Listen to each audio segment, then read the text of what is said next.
ನಮಸ್ಕಾರ. ಆರೋಗ್ಯ ರಹಸ್ಯ ವಿಶೇಷ ಕಾರ್ಯಕ್ರಮಕ್ಕೆ ಸ್ವಾಗತ. ನಾನು ಸುನಿಧಿ ಮಂಜುನಾಥ್. ಸಾಮಾನ್ಯವಾಗಿ ಜೀವಕ್ಕೆ ರಕ್ಷಣೆ ಅನ್ನುವಂಥ ಮಾತು ಕೇಳಿದ್ರೆ ನಮಗೆಲ್ಲ ಏನು ನೆನಪು ಬರುತ್ತೆ?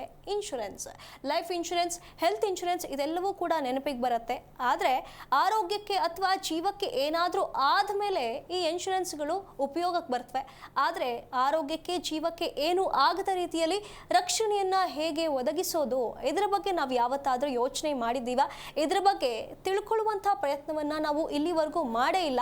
ಹಾಗಾಗಿ ಇವತ್ತಿನ ಕಾರ್ಯಕ್ರಮದಲ್ಲಿ ಜೀವಕ್ಕೆ ರಕ್ಷಣೆ ಯಾವುದು, ಜೀವಕ್ಕೆ ರಕ್ಷಣೆ ಬೇಕಾ ಅನ್ನೋದ್ರ ಬಗ್ಗೆ ತಿಳಿತಾ ಹೋಗೋಣ. ಇದನ್ನು ತಿಳಿಸ್ಕೊಡೋದಕ್ಕೆ ಇವತ್ತು ನಮ್ಮ ಜೊತೆ ಇದ್ದಾರೆ ಶ್ರೀಮಾನ್ ಶ್ರೀ ಪುರುಷೋತ್ತಮ್ ದೇಶಿಕ್ ಗುರೂಜಿ. ಅವರನ್ನ ಕಾರ್ಯಕ್ರಮಕ್ಕೆ ಸ್ವಾಗತಿಸೋಣ. ಸ್ವಾಗತ ಗುರುಗಳೇ. ನಮಸ್ಕಾರ ಗುರುಗಳೇ, ಜೀವಕ್ಕೆ ರಕ್ಷಣೆ ಬೇಕಾ, ರಕ್ಷಣೆ ಯಾವುದು ಗುರುಗಳೇ? ಹರಿ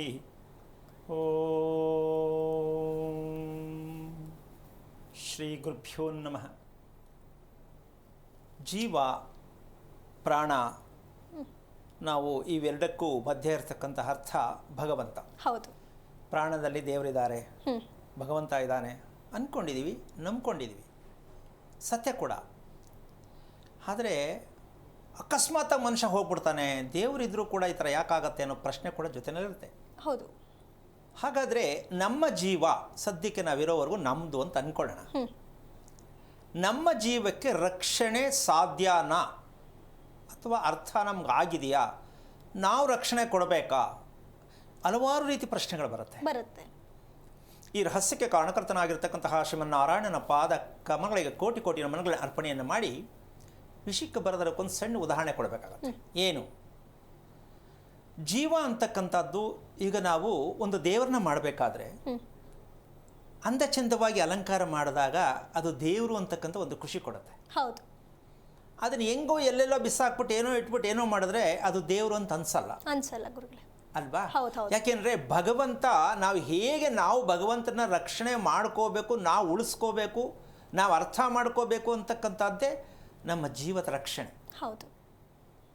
ದೇವಸ್ಥಾನಕ್ಕೂ ಕೂಡ ಬೀಗ ಹಾಕ್ತೀವಿ ನಾವು, ಹೌದು, ಯಾರು ನುಗ್ಬಿಡ್ತಾರೆ ಅಂತ. ಹೌದು. ಆಮೇಲೆ ಪ್ರಶ್ನೆ ಬರುತ್ತೆ, ಭಗವಂತನಿಗೆ ನಾವು ಬೀಗ ಹಾಕಬೇಕಾ? ಬರುತ್ತಲ್ವಾ? ಹೌದು ಗುರುಗಳೇ. ನಿಮ್ಮಂತ ಓದಿರೋರು ಕೇಳ್ತಾರೆ, ಅಲ್ಲ ದೇವರು ಅಂದ ಮೇಲೆ ದೇವ್ರಿಗೆ ಬೀಗ ಹಾಕ್ತೀರಾ? ಈ ಪ್ರಶ್ನೆಗೆ ಇನ್ನೂ ಉತ್ತರ ನಮ್ಗೆ ಸಿಕ್ಕಿಲ್ಲ ಗುರುಗಳೇ, ಸಿಗೋದು ಇಲ್ಲ. ಹಾಗಂತ ಬೀಗ ಹಾಕಬೇಕಾ ಹಾಕಬಾರ್ದ ಅನ್ನೋದು ಸಂದರ್ಭ ಬಂದಾಗ ಹೇಳೋಣ. ಅದಕ್ಕೆ ಹತ್ತಿರವಾದ ಒಂದು ಮಾರ್ಗದರ್ಶನ ವಿಷಯ ಏನಪ್ಪ ಅಂದರೆ, ಮಗುವಿಂದ ಹಿಡಿದು ಸಾಯೋ ವೃದ್ಧರವರೆಗೂ ಕಾಯಿಲೆ ಯಾವುದು ಗೊತ್ತಿಲ್ಲ, ಔಷಧಿ ಏನು ಕೊಟ್ಟರು ಹೋಗಿಲ್ಲ. ಈ ಕೆಲವೊಬ್ಬರಿಗೆ ಇದೆಯಾ ಅಂತೀಯ, ಇಲ್ಲ ಅಂತೀಯಮ್ಮ? ಇದೆ ಗುರುಗಳೇ, ಇದೆ. ಎಲ್ಲ ಕಡೆ ತೋರಿಸಾಯ್ತು, ಎಲ್ಲ ಮಾಡಾಯಿತು, ಮಗುಗೆ ಸರಿ ಹೋಗಲಿಲ್ಲ, ಹೋಗ್ತಾ ಇಲ್ಲ ಗಂಡನಿಗೆ, ಇಲ್ಲ ವಯಸ್ಸಾದವ್ರಿಗೆ. ಈ ಮೂರು ಸೆಕ್ಷನಲ್ಲೂ ಕೂಡ ಕೆಲವರಿಗೆ ಅಷ್ಟೇ, ಎಲ್ಲರಿಗೂ ಅಂತ ಹೇಳಿಕ್ಕೆ ಬರಲ್ಲ, ಕೆಲವರಿಗೆ ಔಷಧದಿಂದ ಉಪಯೋಗವಾಗಿಲ್ಲ. ಹೌದು. ಇದು ಒಂದು ಭಾಗ. ಪೂಜೆ ಪುನಸ್ಕಾರದಿಂದನೂ ಕೂಡ ಉಪಯೋಗ ಆಗಿಲ್ಲ. ಇದು ಎರಡೇ ಸೆಕ್ಷನ್ ನಮಗಿರೋದು, ಹೌದಾ? ಹೌದು. ಒಂದು ಔಷಧಗಳ ಪ್ರಯೋಗ, ಇನ್ನೊಂದು ಆಧ್ಯಾತ್ಮಿಕವಾಗಿರ್ತಕ್ಕಂಥ ಭಗವಂತನ ಪ್ರಯೋಗ. ಈ ಎರಡರ ಮಧ್ಯದಲ್ಲೇ ನಾವು ಬದುಕ್ತಾ ಇದ್ದೀವಿ. ಇದು ವರ್ಕ್ ಆಗಿಲ್ಲ, ಅದು ವರ್ಕ್ ಆಗಿಲ್ಲ ಅಂದರೆ ನಮ್ಮ ಕತೆ ಏನು ಮುಂದೆ? ಪ್ರಶ್ನೆ ಬರುತ್ತಲ್ಲ. ಈ ಪ್ರಶ್ನೆಗೆ ಉತ್ತರ ಎಲ್ಲಿ ಅಂತಕ್ಕಂಥದ್ದಕ್ಕೆ ಒಂದು ಉದಾಹರಣೆಯನ್ನು ಹೇಳ್ತಾ ಹೋದರೆ ಅರ್ಥ ಮಾಡ್ಕೋಬೇಕಾಗತ್ತೆ. ಏನಪ್ಪ ಅದು? ಮಗು ತಾಯಿ ಗರ್ಭದಿಂದ ಪ್ರಪಂಚವನ್ನು ನೋಡಿದ ಕ್ಷಣದಿಂದ ಆ ಮಗುವಿನ ಆಯಸ್ಸು ಸ್ಟಾರ್ಟ್ ಆಗತ್ತೆ. ಹೌದಲ್ಲ? ಹೌದು. ಇಲ್ಲಿ ನಾವು ಎಷ್ಟು ಎಡವಿದ್ದೀವಿ ಅನ್ನೋದು ಇವಾಗ ಹೇಳಿದ್ರೆ ಕೆಲವ್ರಿಗೆ ಎಷ್ಟೋ ಜನಕ್ಕೆ ಆಶ್ಚರ್ಯ ಆಗ್ಬೋದು. ಏನು ಹಿಂಗೆ ಹೇಳ್ಬಿಟ್ರಲ್ಲ, ಪ್ರಪಂಚನೇ ಒಂಥರ ಆದರೆ ಇವ್ರು ಹೇಳೋದೇ ಒಂಥರ ಅಲ್ಲ ಅಂತ ಅನ್ನಿಸ್ಲೂಬಹುದು. ಅದು ಅನ್ನಿಸ್ತಾನೆ ಇರುತ್ತೆ ಕೆಲವು ಸಲ, ಅಲ್ಲಮ್ಮ? ಹೇಳೋದು ಯಾವ ಬೇರೆಯವರೆಲ್ಲ ಹೆಂಗೆ ಹೇಳ್ತಾರೆ, ಇವ್ರು ಏನು ಹೇಳೋದು ಯಾರು ಹೇಳಲ್ವಲ್ಲ, ಇದು ಹೆಂಗಿದು ಅಂತ ಒಂದು ಪ್ರಶ್ನೆಗೆ ಉತ್ತರ ಸಂದರ್ಭಕ್ಕನುಸಾರವಾಗಿ ನಾವು ಕೊಡಲೇಬೇಕಾಗತ್ತೆ. ಹೌದು. ಏನಪ್ಪ ಅದು ಅಂದರೆ, ಹುಟ್ಟಿದ ಮಗುವಿಗೆ ಆಯಸ್ಸು ಚೆನ್ನಾಗಿದೆಯಾ ಅಂತ ಪ್ರತಿಯೊಬ್ಬರು ಕೇಳ್ತಕ್ಕಂಥ ವಾಡಿಕೆ. ಹೌದು. ಇನ್ನು ಎಜುಕೇಷನ್ ಕೇಳೋರು ಇದ್ದಾರೆ, ಸದ್ಯಕ್ಕೆ ಆಯಸ್ ಕೇಳೋರು ಇದ್ದಾರೆ ಅಂತ ಅನ್ಕೊಳ್ಳೋಣ.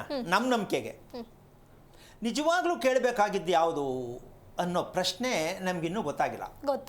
ಹುಟ್ಟಿದ ಮಗುವಿಗೆ ನಾವು ತಿಳಿಯಬೇಕಾದಂತಹ ವಿಚಾರ ಯಾವುದು ಅಂತ ಗೊತ್ತಿಲ್ವಲ್ಲ ಅನ್ನೋ ಪ್ರಶ್ನೆ ಇಡೀ ನಮ್ಮ ವಿಶ್ವದಲ್ಲಿ 5,000 ವರ್ಷಗಳಿಂದನೂ ಇದಕ್ಕೆ ಪ್ರಶ್ನೆಗೆ ಉತ್ತರ ಸಿಕ್ಕಿಲ್ಲ.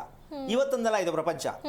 5,000 ವರ್ಷಗಳಿಂದ ಕೂಡ ಹುಟ್ಟಿದ ಮಗುವಿಗೆ ಏನು ತಿಳ್ಕೋಬೇಕು ಅನ್ನೋ ಪ್ರಶ್ನೆಗೆ ಉತ್ತರ ಹೇಳೋರ್ಗೂ ಗೊತ್ತಾಗಿಲ್ಲ, ಕೇಳೋರ್ಗೂ ಗೊತ್ತಾಗಿಲ್ಲ ಅಂತ ಈಗ ನಾನು ಹೇಳಿದ್ಮೇಲೆ ಅರ್ಥ ಆಗ್ಬಹುದೇನೋ ಅಂತ ಅನ್ಕೋತೀನಿ. ಅದು ಯಾವುದಪ್ಪ ಅಂತ ರಹಸ್ಯಕರವಾದ ವಿಷಯ ಅಂದರೆ, ಮಗುವಿನ ಮನಸ್ಸೇಗಿದೆ ಅಂತ ತಿಳ್ಕೋಬೇಕೇ ವಿನಃ ಮಗುವಿಗೆ ಆಯಸ್ಸಿದೆಯಾ ಅಂತ ಕೇಳುವಂಥ ಪ್ರಶ್ನೆ ಇಲ್ಲಿ ಯಾಕೆ ಅದು ಮನಸ್ಸು ಕೇಳಬೇಕು? ಮಗುಗೆ ಏನ್ರಿ ಗೊತ್ತಾಗತ್ತೆ ಅಂದರೆ, ಈಗ ಮಗುಗೆ ದೇವರು ಅಂತ ಹೇಳ್ತೀವಾ ಇಲ್ವಾ? ಹೇಳ್ತೀವಿ ಗುರುಗಳೇ. ಈಗ ಮಗುವಿನ ಮನಸ್ಸು ಚೆನ್ನಾಗಿದ್ದರೆ ಆರೋಗ್ಯ ಚೆನ್ನಾಗಿರುತ್ತೆ, ಆರೋಗ್ಯ ಚೆನ್ನಾಗಿದ್ರೆ ಆಯಸ್ಸಿರುತ್ತೆ, ಹೌದಲ್ಲ? ಹೌದು. ಸೊ ನಾವು ತಿಳಿದೇ ಇಲ್ವಲ್ಲ, ತಿಳಿತಾನೆ ಇಲ್ವಲ್ಲ ಅದನ್ನು. ಇಲ್ಲ ಗುರುಗಳೇ. ಈ ಕುಂಡಲಿ ಬರ್ಸೋರಿಗೆ, ಜಾತಕ ಬರ್ಸೋರಿಗೆ ಇದೊಂದು ಸ್ವಲ್ಪ ಜ್ಞಾಪಕ ಇಟ್ಕೊಂಡ್ರೆ ಒಳ್ಳೆಯದು. ಮಗು ಮುಂದೆ ಹೇಗಿರುತ್ತೆ ಅಂತ ಕೇಳೋದಲ್ಲ, ಮಗು ಚೆನ್ನಾಗಿರುತ್ತಾ ಇಲ್ಲ ಅನ್ನೋದಲ್ಲ, ಮಗುವಿನ ಮನಸ್ಸು ಹೇಗಿದೆ ಅನ್ನೋ ಪ್ರಶ್ನೆ ನೀವು ತಿಳ್ಕೊಂಡ್ರೆ ಹೇಳೋರೇ ಇಲ್ಲ, ತಿಳ್ಕೊಳ್ಳೋದೇ ಬಂತು.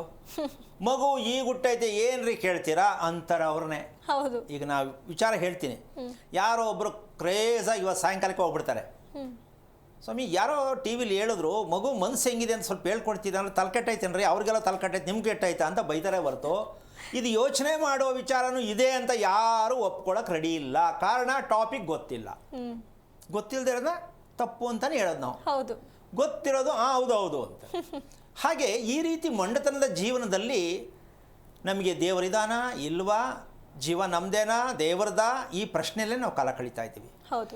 ಅದಕ್ಕೋಸ್ಕರವಾಗಿ ಆ ಮನಸ್ಸು ಅಂತಕ್ಕಂಥದ್ದು ಹುಟ್ಟಿದ ಮಗುವಿನಿಂದ ಇದ್ದಂತಹ ದೇವರ ರೂಪದಲ್ಲಿರ್ತಕ್ಕಂತಹ ದೇವರೇ ಬಂದಿರ್ತಾನೆ ಅಂತ ಹೇಳ್ಬೋದು. ಯಾಕೆಂದ್ರೆ ಅದಕ್ಕೆ ಕೋಪ ಇಲ್ಲ, ಬೇಜಾರಿಲ್ಲ ಮಗುಗೆ. ಹೌದಲ್ಲಮ್ಮ? ಅದಕ್ಕೆ ನಗು ಬಿಟ್ಟರೆ ಇನ್ನೇನು ಇಲ್ಲ. ಮನುಷ್ಯ ಸಾಯೋವರೆಗೂ ಆ ಮನಸ್ಸು ಹಾಗೇ ಇರಬೇಕು ಅಂತಕ್ಕಂಥ ವಿಚಾರ ಇದ್ದಾಗ ಪೂರ್ಣಾಯಸ್ಸು. ಮಗು ಏನು ಹುಟ್ಟುತ್ತೆ ನಗ್ನಗ್ತಾ ಇರುತ್ತೆ. ಸಾಯೋ ಕೊನೆಯವರೆಗೂ ನಗ್ನಗ್ತಾನೆ ವ್ಯಕ್ತಿ ಇರಬೇಕು. ಇದು ಜೀವನದ ನಮ್ಮ ಜೀವದ ರಕ್ಷಣೆ. ಆಗಿದೆಯೇನಮ್ಮ? ಆಗಿಲ್ಲ ಗುರುಗಳೇ. 5 ವರ್ಷಕ್ಕೆ 500 ಅವತಾರ ಆಡ್ಬಿಟ್ಟಿರುತ್ತೆ ಮಗು. ಹೌದೌದು ಅಲ್ವಾ? 5 ವರ್ಷಕ್ಕೆ ಆ ಮಗು ಬಾಯಲ್ಲಿ ಏನೇನು ಬರುತ್ತೋ ನಮಗೆ ತಡ್ಕೊಳಕ್ಕಾಗಲ್ಲ, ಆ ಮಟ್ಟಕ್ಕೆಲ್ಲ ಮಾತಾಡುತ್ತೆ. ಹೌದು. ಅಂದ ಮೇಲೆ ಈಗ ಯೋಚನೆ ಮಾಡಿ ಯಾವುದನ್ನು ತಿಳ್ಕೋಬೇಕು ಮಗು ಬಗ್ಗೆ ಅಂತ. ಪ್ರತಿಯೊಬ್ಬರು ಕೂಡ ಸ್ವಲ್ಪ ಯೋಚನೆ ಮಾಡಿ. ಮಗು ಒಂದೇ ಅಲ್ಲ, ಗಂಡನ ಬಗ್ಗೆ, ಹೆಂಡತಿ ಬಗ್ಗೆ, ಕುಟುಂಬದ ಬಗ್ಗೆ ತಿಳ್ಕೋಬೇಕಾಗಿರ್ತಕ್ಕಂಥ ಸತ್ಯವಾದ ವಿಚಾರ ಯಾವುದು ಅಂದರೆ ಮನಸ್ಸಿನ ಬಗ್ಗೆ ತಿಳಿಬೇಕೇ ಹೊರತು ಇನ್ನೇನು ಕೇಳೋ ಅವಶ್ಯಕತೆ ಇಲ್ಲ. ಕೆಲಸ ಸಿಗುತ್ತಾ, ಚೆನ್ನಾಗಿ ಓದ್ತಾನ, ಜ್ಞಾಪಶಕ್ತಿ ಚೆನ್ನಾಗಿರುತ್ತಾ, ಅಪ್ಪ ಅಮ್ಮನ ಒಳ್ಳೆಯ ಹೆಸರು ತರ್ತಾನ, ಅಥವಾ ಪರೋಡಿ ಆಗ್ತಾನ, ಅಥವಾ ಎಲ್ಲೋ ರೋಡಿಗೆ ಬಿಡ್ತಾನ, ಈ ಪ್ರಶ್ನೆಗಳೆಲ್ಲವನ್ನು ಕೇಳ್ತಾ ನಮ್ಮ ಜೀವನ ಎಲ್ಲ ಹಾಳಾಗತ್ತೆ ಹೊರತು ಇದರಿಂದ ಒಳ್ಳೆಯದಾಗಲ್ಲ. ಇದಿಷ್ಟೆಲ್ಲ ಕೇಳಿದ ಮೇಲೆ ಒಂದು ಸಮಸ್ಯೆ ಉತ್ಪತ್ತಿ ಆಗುತ್ತೆ. ಏನು? ದುಷ್ಟ ವ್ಯಕ್ತಿ ಎಂದರೆ ಯಾರು? ಇರ್ತಾರಲ್ಲ, ಯಾರದು ದುಷ್ಟ ವ್ಯಕ್ತಿ ಎಂದರೆ ಯಾರು? ಉತ್ತರ ಬೇಕಾ ಬೇಡ? ಬೇಕು ಗುರುಗಳೇ.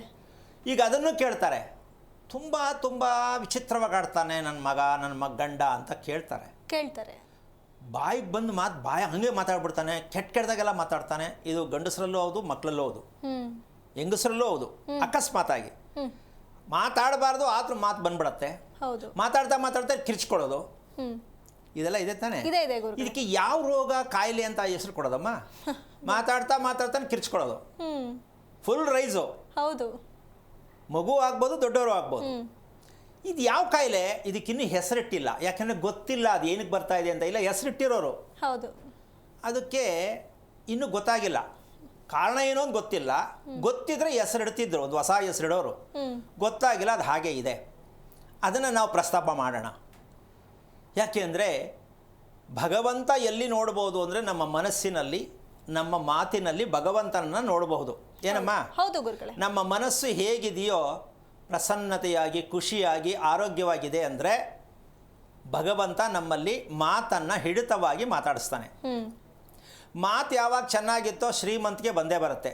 ಏನಪ್ಪಾ? ಹೌದು ಗುರುಗಳೇ. ಎಜುಕೇಷನ್ ಬೇಡ, ಆಸ್ತಿ ಬೇಡ, ಏನೂ ಬೇಡ, ದೇವ್ರು ಇದಾನ ಇಲ್ವಾ ತಿಳ್ಕೊಳ್ಳೋದು ಬೇಡ. ನಮ್ಮ ಮನಸ್ಸು ಪ್ರಸನ್ನತೆಯಾಗಿದ್ದಾಗ ಭಗವಂತ ನಮ್ಮೊಟ್ಟಿಗಿದ್ದಾರೆ ಅಂತ ಡಿಸೈಡ್ ಮಾಡ್ಕೊಂಬಿಡಿ ನೀವು. ಇದಾಗಿದೆಯಾ ಪ್ರಪಂಚದಲ್ಲಿ ಅಂತ ನೋಡ್ಕೊಳ್ಳಿ. ಇಲ್ಲ ಗುರುಗಳೇ. ಎಲ್ಲೋ 1,00,000 ಕೋಟಿಗೊಬ್ಬರು ಸಿಗ್ತಾರೆ, ಇಲ್ಲ ಅಂತಿಲ್ಲ. ಯಾಕೆಂದರೆ ನಮ್ಮ ದೇಶಕ್ಕೆ ಅಧಿಕಾರದಿಂದ ಬೆಲೆ ಬರಲಿ ಅಂತ ಇದ್ದಾರೆ, ಇಲ್ಲ ಅಂತ ಒಪ್ಕೊಳಕ್ಕೆ ಅವಮಾನ ಆದಂಗೆ ಆಗುತ್ತೆ. ಆದರೆ ಮತ್ತೆ ಕಾಮನ್ ಆಗಿ ಎಲ್ಲ ಜನಗಳಿಗೆ ಯಾಕೆ ಇದು ಆಗಬಾರ್ದು, ಬೇಕಾಗಬಾರ್ದು ಅನ್ನೋ ಪ್ರಶ್ನೆ ಬರುತ್ತೆ. ಎಲ್ರಿಗೂ ಬೇಕಿದು. ಹೌದೌದು. ಆದರೆ ಸಿಗ್ತಾ ಇಲ್ವೇ? ಈ ಸಿಗ್ತಾ ಇಲ್ಲ ಅನ್ನೋದಕ್ಕೆ ಪ್ರಶ್ನೆ ನೀವೇ ಹೊರತು ಹೇಳೋರಲ್ಲ, ಜ್ಯೋತಿಷಿಗಳಲ್ಲ, ಶಾಸ್ತ್ರ ಹೇಳೋರಲ್ಲ, ದೇವರಲ್ಲ. ಯಾರು ಪ್ರಶ್ನೆಗೆ? ನಾವೇ ಪ್ರಶ್ನೆ. ಹೌದು. ಯಾಕೆಂದರೆ ನಾವು ಪ್ರಶ್ನೆನೇ ಕೇಳಕ್ಕೆ ಗೊತ್ತಾಗಿಲ್ಲ. ಈ ದುಷ್ಟ ವ್ಯಕ್ತಿ ಯಾರು ಅಂದರೆ ಸೆನ್ಸಾರ್ ಇಲ್ಲದೆ ಮಾತನಾಡುವ ವ್ಯಕ್ತಿ ನಂಬರ್ 1. ಅದು ಬಂದ ಮೇಲೆ ಅವನಿಗೆ ಕಷ್ಟ ಮತ್ತು ದುಃಖ ಜೊತೆಯಲ್ಲೇ ಬರುತ್ತೆ. ಯಾಕೆ? ಮಾತಿನ ಶೈಲಿ ಚೆನ್ನಾಗಿಲ್ಲ. ಹೌದು. ದಿನ ಜಗಳ ಆಗ್ಬೋದು, ಬೇಜಾರಾಗ್ಬೋದು. ಹೌದಲ್ಲ? ಅವನು ಕಷ್ಟ ಅಂತ ಹೇಳಲೇಬೇಕು. ಯಾಕೆಂದ್ರೆ ಯಾರು ಹೇಳಿದ ಮಾತು ಕೇಳ್ಕೊಳ್ಳಲ್ಲ, ಅವನು ಒಪ್ಕೊಳ್ಳಲ್ಲ. ಹಾಗಿದ್ದ ಮೇಲೆ ಅವನು ಕಷ್ಟ ಬರುತ್ತಾ ಇಲ್ವಾ? ಬರುತ್ತೆ ಗುರುಗಳೇ. ಕಷ್ಟ ಬಂದ್ಮೇಲೆ ದುಃಖ ಬರಲೇಬೇಕು. ಬರುತ್ತೆ. ಈಗ ನಾವು ಕಷ್ಟ ಬಂದೈತೆ, ನಮ್ಗೆ ಸುಖ ಯಾವಾಗ ಬರುತ್ತೆ ಅಂತ ಶಾಸ್ತ್ರ ಕೇಳ್ತೀವಲ್ಲ. ಹೌದು. ಹೌದಾ ಅಲ್ವಾ? ಹೌದೌದು. ದುಃಖ ನಮ್ಗೆ ಜಾಸ್ತಿ ಯಾವಾಗ ಒಳ್ಳೇದಾಗತ್ತೆ, ಎಷ್ಟು ವರ್ಷ ಆದ್ಮೇಲೆ ಒಳ್ಳೇದಾಗತ್ತೆ ಅಂತ ಕೇಳ್ತೀವಿ. ಇದು ನಾವೇ ಉತ್ಪತ್ತಿ ಮಾಡಿಕೊಂಡು ನಾವೇ ಅನುಭವಿಸ್ತಾ ಇದ್ದೀವಿ ಅಂತ ನಮಗಿನ್ನೂ ಅರ್ಥ ಆಗದೆ ಯಾರ ಹತ್ರನೂ ಹೋಗಿ ನಮ್ಮ ಕಷ್ಟ ಬಂದಿದೆ, ದುಃಖ ಬಂದಿದೆ ಅಂತ ಕೇಳಿದ್ರೆ ಎಷ್ಟು ಮಟ್ಟಕ್ಕೆ ಸರಿ? ಇಷ್ಟು ವಿಚಾರದಲ್ಲಿ ಶಾಸ್ತ್ರ ಕೇಳೋರಿಗೆ ಅರ್ಥ ಆಗಿದೆ ಅಂತ ಅನ್ಕೋತೀನಿ. ಶಾಸ್ತ್ರ ಕೇಳೋರ ಹತ್ರ ಇದಕ್ಕೆ ಉತ್ತರ ಇಲ್ಲ. ಕಾರಣ ನೀವು ಕೇಳೋದೇ ಗೊತ್ತಿಲ್ಲ. ಆದ ಕಾರಣದಿಂದಾಗಿ ನೀವು ಕಷ್ಟ, ದುಃಖ, ನೋವು, ಔಷಧಿ ಎಷ್ಟು ತಗೊಂಡ್ರು ಉಸಿರು ಅಂದರೆ ನಮಗೆ ಜೀವನದಲ್ಲಿ ನೆಮ್ಮದಿ ಸಿಕ್ಕಿಲ್ಲ, ಯಾವ ಕಾಯಿಲೆ ಅಂತ ಗೊತ್ತಿಲ್ಲ, ಈ ಥರ ಪರದಾಡೋದಕ್ಕೆ ಮೂಲ ಕಾರಣ ಮಗುವಿನಲ್ಲೇ ಮನಸ್ಸೇಗೆ ಅಂತ ತಿಳ್ಕೊಂಡು ಅಪ್ಪ ಅಮ್ಮ ಆಗಿದ್ದರೆ ಆ ಮಗು ಚೆನ್ನಾಗಿರ್ತಿತ್ತು. ಅಲ್ಲ, ಮನಸ್ಸು ಚೆನ್ನಾಗಿರಬೇಕು, ಚೆನ್ನಾಗಿರಬಾರ್ದು ಅನ್ನೋದಕ್ಕೆ ನಾವೇನು ಆಗಬೇಕಿತ್ತು, ನಾವೇನು ಮಾಡಬೇಕಿತ್ತು ಅಂತ ಪ್ರಶ್ನೆ ಬರುತ್ತೆ ಗುರುಗಳೇ ಅಲ್ವಾ? ಹೌದು. ಮಗು ಯಾರ್ದು ಫೌಂಡೇಶನ್ನು? ಮಗು ಬಂಡವಾಳ ಯಾರು? ಅಪ್ಪ ಅಮ್ಮ. ಹೌದು. ಅವರಿಬ್ಬರು ಬಂಡವಾಳನೇ ಮಗು. ಹೌದೌದು. ಇಲ್ಲಿ ಏನು ತಪ್ಪಾಗಿದೆ? ಹಾಗಿದ್ರೆ ನಾವೇನು ತಿಳ್ಕೊಬೇಕಿತ್ತು? ಮದುವೆ ಮಾಡ್ಕೊಳ್ಳುವಾಗಲ ಅಥವಾ ಮಗು ಮಾಡ್ಕೊಳ್ಳುವಾಗಲ ಎರಡರಲ್ಲಿ ಯಾವ್ದಾರು ಒಂದು ತಿಳ್ಕೊಬೇಕಿತ್ತ ಬೇಡವಮ್ಮ? ಇಲ್ಲಿಗೆ ಬಂತು ನೋಡಿಯಪ್ಪ ಕ್ಲೈಮ್ಯಾಕ್ಸ್ ಸೀನ್. ಯಾಕೆ ಅಂತಂದರೆ ನಾವು ಮದುವೆನಲ್ಲಿ ತಪ್ಪು ಮಾಡ್ತಿದ್ದೀವ, ಮಗು ಮಾಡ್ಕೊಳ್ಳೋದ್ರಲ್ಲಿ ತಪ್ಪು ಮಾಡ್ತಾ ಇದ್ದೀವ. ಇದು ಎರಡರಲ್ಲೂ ಕೂಡ ದೊಡ್ಡವರಾದಂತಹ ಗಣ್ಯ ವ್ಯಕ್ತಿಗಳಿಗೂ ದೊಡ್ಡ ಪಂಡಿತರುಗಳಿಗೂ ನನ್ನ ಪ್ರಶ್ನೆ ಏನಂದರೆ, ಮದುವೆ ಮತ್ತು ಮಗು, ಮನೆ ಅನ್ನೋದು ಒಂದು ಸ್ವಲ್ಪ ಸೈಡಲ್ಲಿ ಇಟ್ಟಿರೋಣ. ಮಗು ಮತ್ತು ಮದುವೆ ಇದರ ಮೂಲಾರ್ಥವನ್ನು ನಾವು ತಿಳಿಸೋದಕ್ಕಾಗಿದೆಯಾ? ಮದುವೆ ಆಗೋರಿಗೆ ಹಿರಿಯರು ಯೋಚನೆ ಮಾಡಬೇಕು. ಇನ್ನು ಹಿರಿಯರು ಗೊತ್ತಿಲ್ಲ ಅಂತ ಪುರೋಹಿತರ ಹತ್ರ ಹೋಗ್ತಾರೆ. ಹೌದು. ಪುರೋಹಿತರು ಯೋಚನೆ ಮಾಡಬೇಕು. ಒಂದು ಹೆಣ್ಣು ಗಂಡು ಮದುವೆ ಅಥವಾ ಒಂದು ಮಗು, ಮದುವೆ ಆದಮೇಲೆ ಮಗು ಆಗಲೇಬೇಕು ಅಂತ ಇದ್ದೇ ಇರುತ್ತೆ. ಹೌದು. ಇದ್ರ ಬಗ್ಗೆ ನಾವು ಉತ್ತಮವಾದ ಒಂದು ವಿಚಾರ ಯಾವುದನ್ನು ನಾವು ಸಮಾಜಕ್ಕೆ ಹಂಚಬೇಕು ಅಂತ ಹೇಳೋ ಪಂಡಿತರುಗಳು ತಿಳ್ಕೋಬೇಕು. ತಿಳ್ಕೊಂಡಿಲ್ಲ. ಯಾಕೆ ಅಂದರೆ ಗೊತ್ತಿದೆಯೋ ಇಲ್ಲೋ ಗೊತ್ತಿಲ್ಲ, ಗೊತ್ತಿರುತ್ತೆ ಅದು ಹೇಳಿದ್ರೆ ಬಗೆಹರಿಯಲ್ಲ ಅಂತೇಳಿ ಸೈಡ್ಗೆ ಹಾಕ್ಬಿಟ್ಟಿದ್ದಾರೆ. ಸಾಂಬಾರಿಗೆ ಉಪ್ಪು ಹಾಕಬೇಕು, ಸರಿ ಹೋಗುತ್ತೆ. ಪೂಜೆ ಮಾಡು ಸರಿ ಹೋಗುತ್ತೆ ಅಂದಂಗೆ ಆಗಿರುತ್ತೆ. ಸಾಂಬಾರ್ಗೆ ಉಪ್ಪು ಹಾಕಿದ್ರೆ ಸಾಕು. ಈಗ ಅದಕ್ಕೆ ನಿಂಬೆಹಣ್ಣು ಕಟ್ಬಿಟ್ಟು ಪಾತ್ರೆಗೆ ಪೂಜೆ ಮಾಡಿದ್ರೆ ಉಪ್ಪು ಬರುತ್ತೆ ನಮ್ಮ? ಇಲ್ಲ ಗುರುಗಳೇ. ಸೊ ಈ ಮಟ್ಟಕ್ಕೆ ಹೊಟ್ಟೋಗಿದ್ದೀವಿ ನಾವು. ಎಲ್ಲದಕ್ಕೂ ಪೂಜೆ ಮಾಡೋದ್ರಿಂದ ಒಳ್ಳೇದಾಗತ್ತೆ. ಹೌದು. ಸೊ ಹೀಗೆ ಹೇಳ್ತಾ ಹೋದರೆ ಎಷ್ಟೊಂದು ಲಕ್ಷಗಟ್ಟಲೆ ತಪ್ಪು ಮಾಡ್ತಾ ಇದ್ದೀವಿ. ಯೋಚನೆ ಮಾಡಿ, ಹೇಳೋರು ತಪ್ಪ ನಮ್ಮದು ತಪ್ಪ ಅಂತ ನೀವು ಡಿಸೈಡ್ ಮಾಡಿ. ಹಾಗಾಗಿ ಮದುವೆಯಲ್ಲಿ ನಾವು ಈಗ ಅಕಸ್ಮಾತ್ ಕರೆ ಮಾಡೋರಿಗೆ ಒಂದು ಸಲಹೆ ಕೊಡ್ತೀನಿ. ಏನು? ನೀವು ಮದುವೆ ಆಗಿದ್ದಂತಹ ಕೃಷ್ಣ ಪಕ್ಷ ಅಂತ ಶುಕ್ಲ ಪಕ್ಷ ಎರಡು ಗೊತ್ತಿದೆ. ಅಥವಾ ನೀವಿಬ್ಬರು ಗಂಡ ಹೆಂಡತಿ ಇಬ್ಬರಲ್ಲಿ ಯಾರಾದರೂ ಕೃಷ್ಣ ಪಕ್ಷನೇ ಇಬ್ಬರದು ಇದೆಯಾ, ಶುಕ್ಲ ಪಕ್ಷನೇ ಇಬ್ಬರದು ಇದೆಯಾ, ಅಥವಾ ಕೃಷ್ಣ ಒಬ್ಬರದು ಶುಕ್ಲ ಒಬ್ಬರದು ಇದೆಯಾ? ಇವತ್ತು ಕಾರ್ಯಕ್ರಮದಲ್ಲಿ ಇದನ್ನು ದಯವಿಟ್ಟು ಕರೆ ಮಾಡೋರು ಹೇಳಬೇಕು.